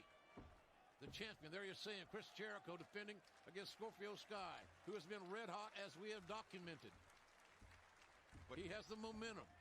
Chris Jericho turning this almost into a street fight on the outside, using the ring steps, using the barricade, trying everything in his power to slow down Scorpio Sky. A bit of a Thez press there. Kind of a modified Thez press there. And look at his kicks. There's where Scorpio Sky can really gain an advantage here. Things where he's explosive, he's kicking, strikes, whatever strikes he has, he's good at them. Those beautiful drop kicks from Scorpio Sky. It's like he's floating on air. Fireman carried Jericho out the back door, though, lucky for him. Sky was going for that TKO, that Hawaiian smasher that he likes to employ, as now going over that top into it. There's that float over cutter I was expecting. Hook of the far leg. 1, 2. No. Got that from Kazarian. He walked right into that crusher. Yeah, into the cutter. And is Ace Crusher still a thing? Used to be, back in my day.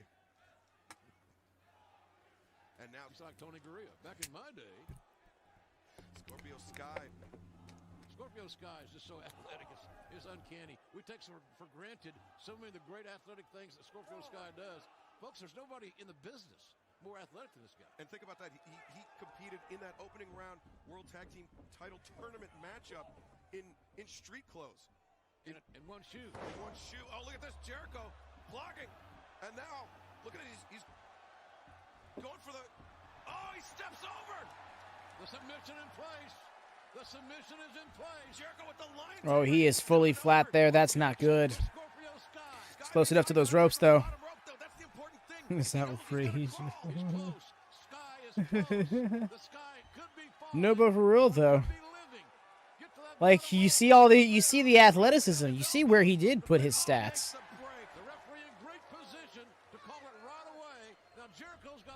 First form is massive. Holy crap. For a little while because he's got to count of 4 to break.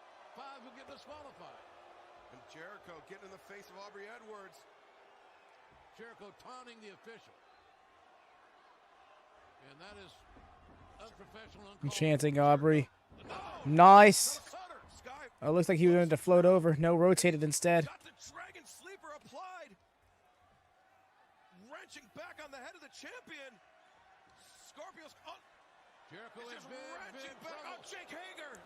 I thought seconds were banned. Ringside. He just left the apron unwillingly. Oh, roll him up.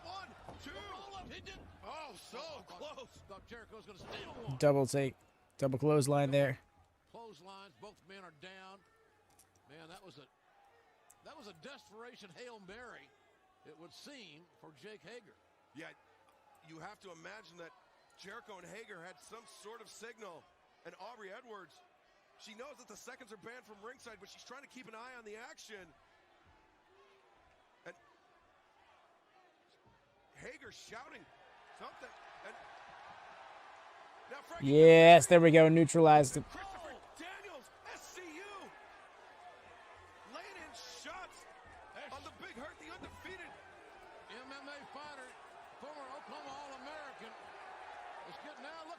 Jericho with the belt in hand. The referee's attention is diverted. Oh! John, get him with the TKO.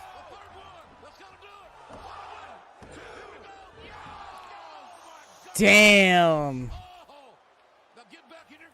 And almost backfired. Back on the bicycle, Scorpio Sky. What are you doing? You got to act like you've been here before, even though you haven't. Man, that was close. Jericho's dodged 3 major bullets in the last 5 minutes. When's his rabbit foot going to be lost? Scorpio Sky has the full support of the Sears Center Arena here in Chicago, Illinois. And now laying in rights, left to the head, the body of the champion. Jericho looks like he doesn't Send him into the corner. Got a foot up out of desperation and maybe instinct. Sky staggered. Oh, look at Oh my God! From the mat to the top rope without standing on the ropes to hit a Frankensteiner. That was amazing. That wasn't a head scissors. That was a full Frankensteiner. He got the shoulder up. That's all he had to do. Crack the shoulder off the canvas, and the referee's count was stopped. Chris Jericho was on the top rope, but Scorpio Sky made a flat-footed leap. Oh! Damn, caught him with the code breaker. Precious moments being wasted.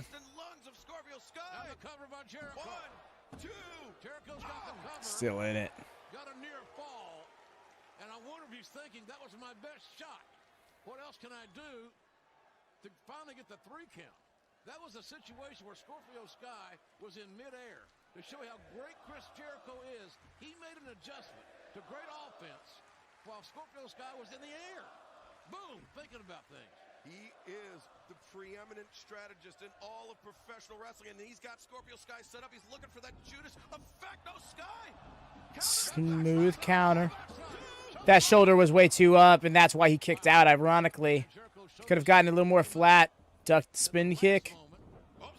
Caught the Enziguri, no way. And now, submission, wrenching back at the Lion Tamer. He's in the center of the ring.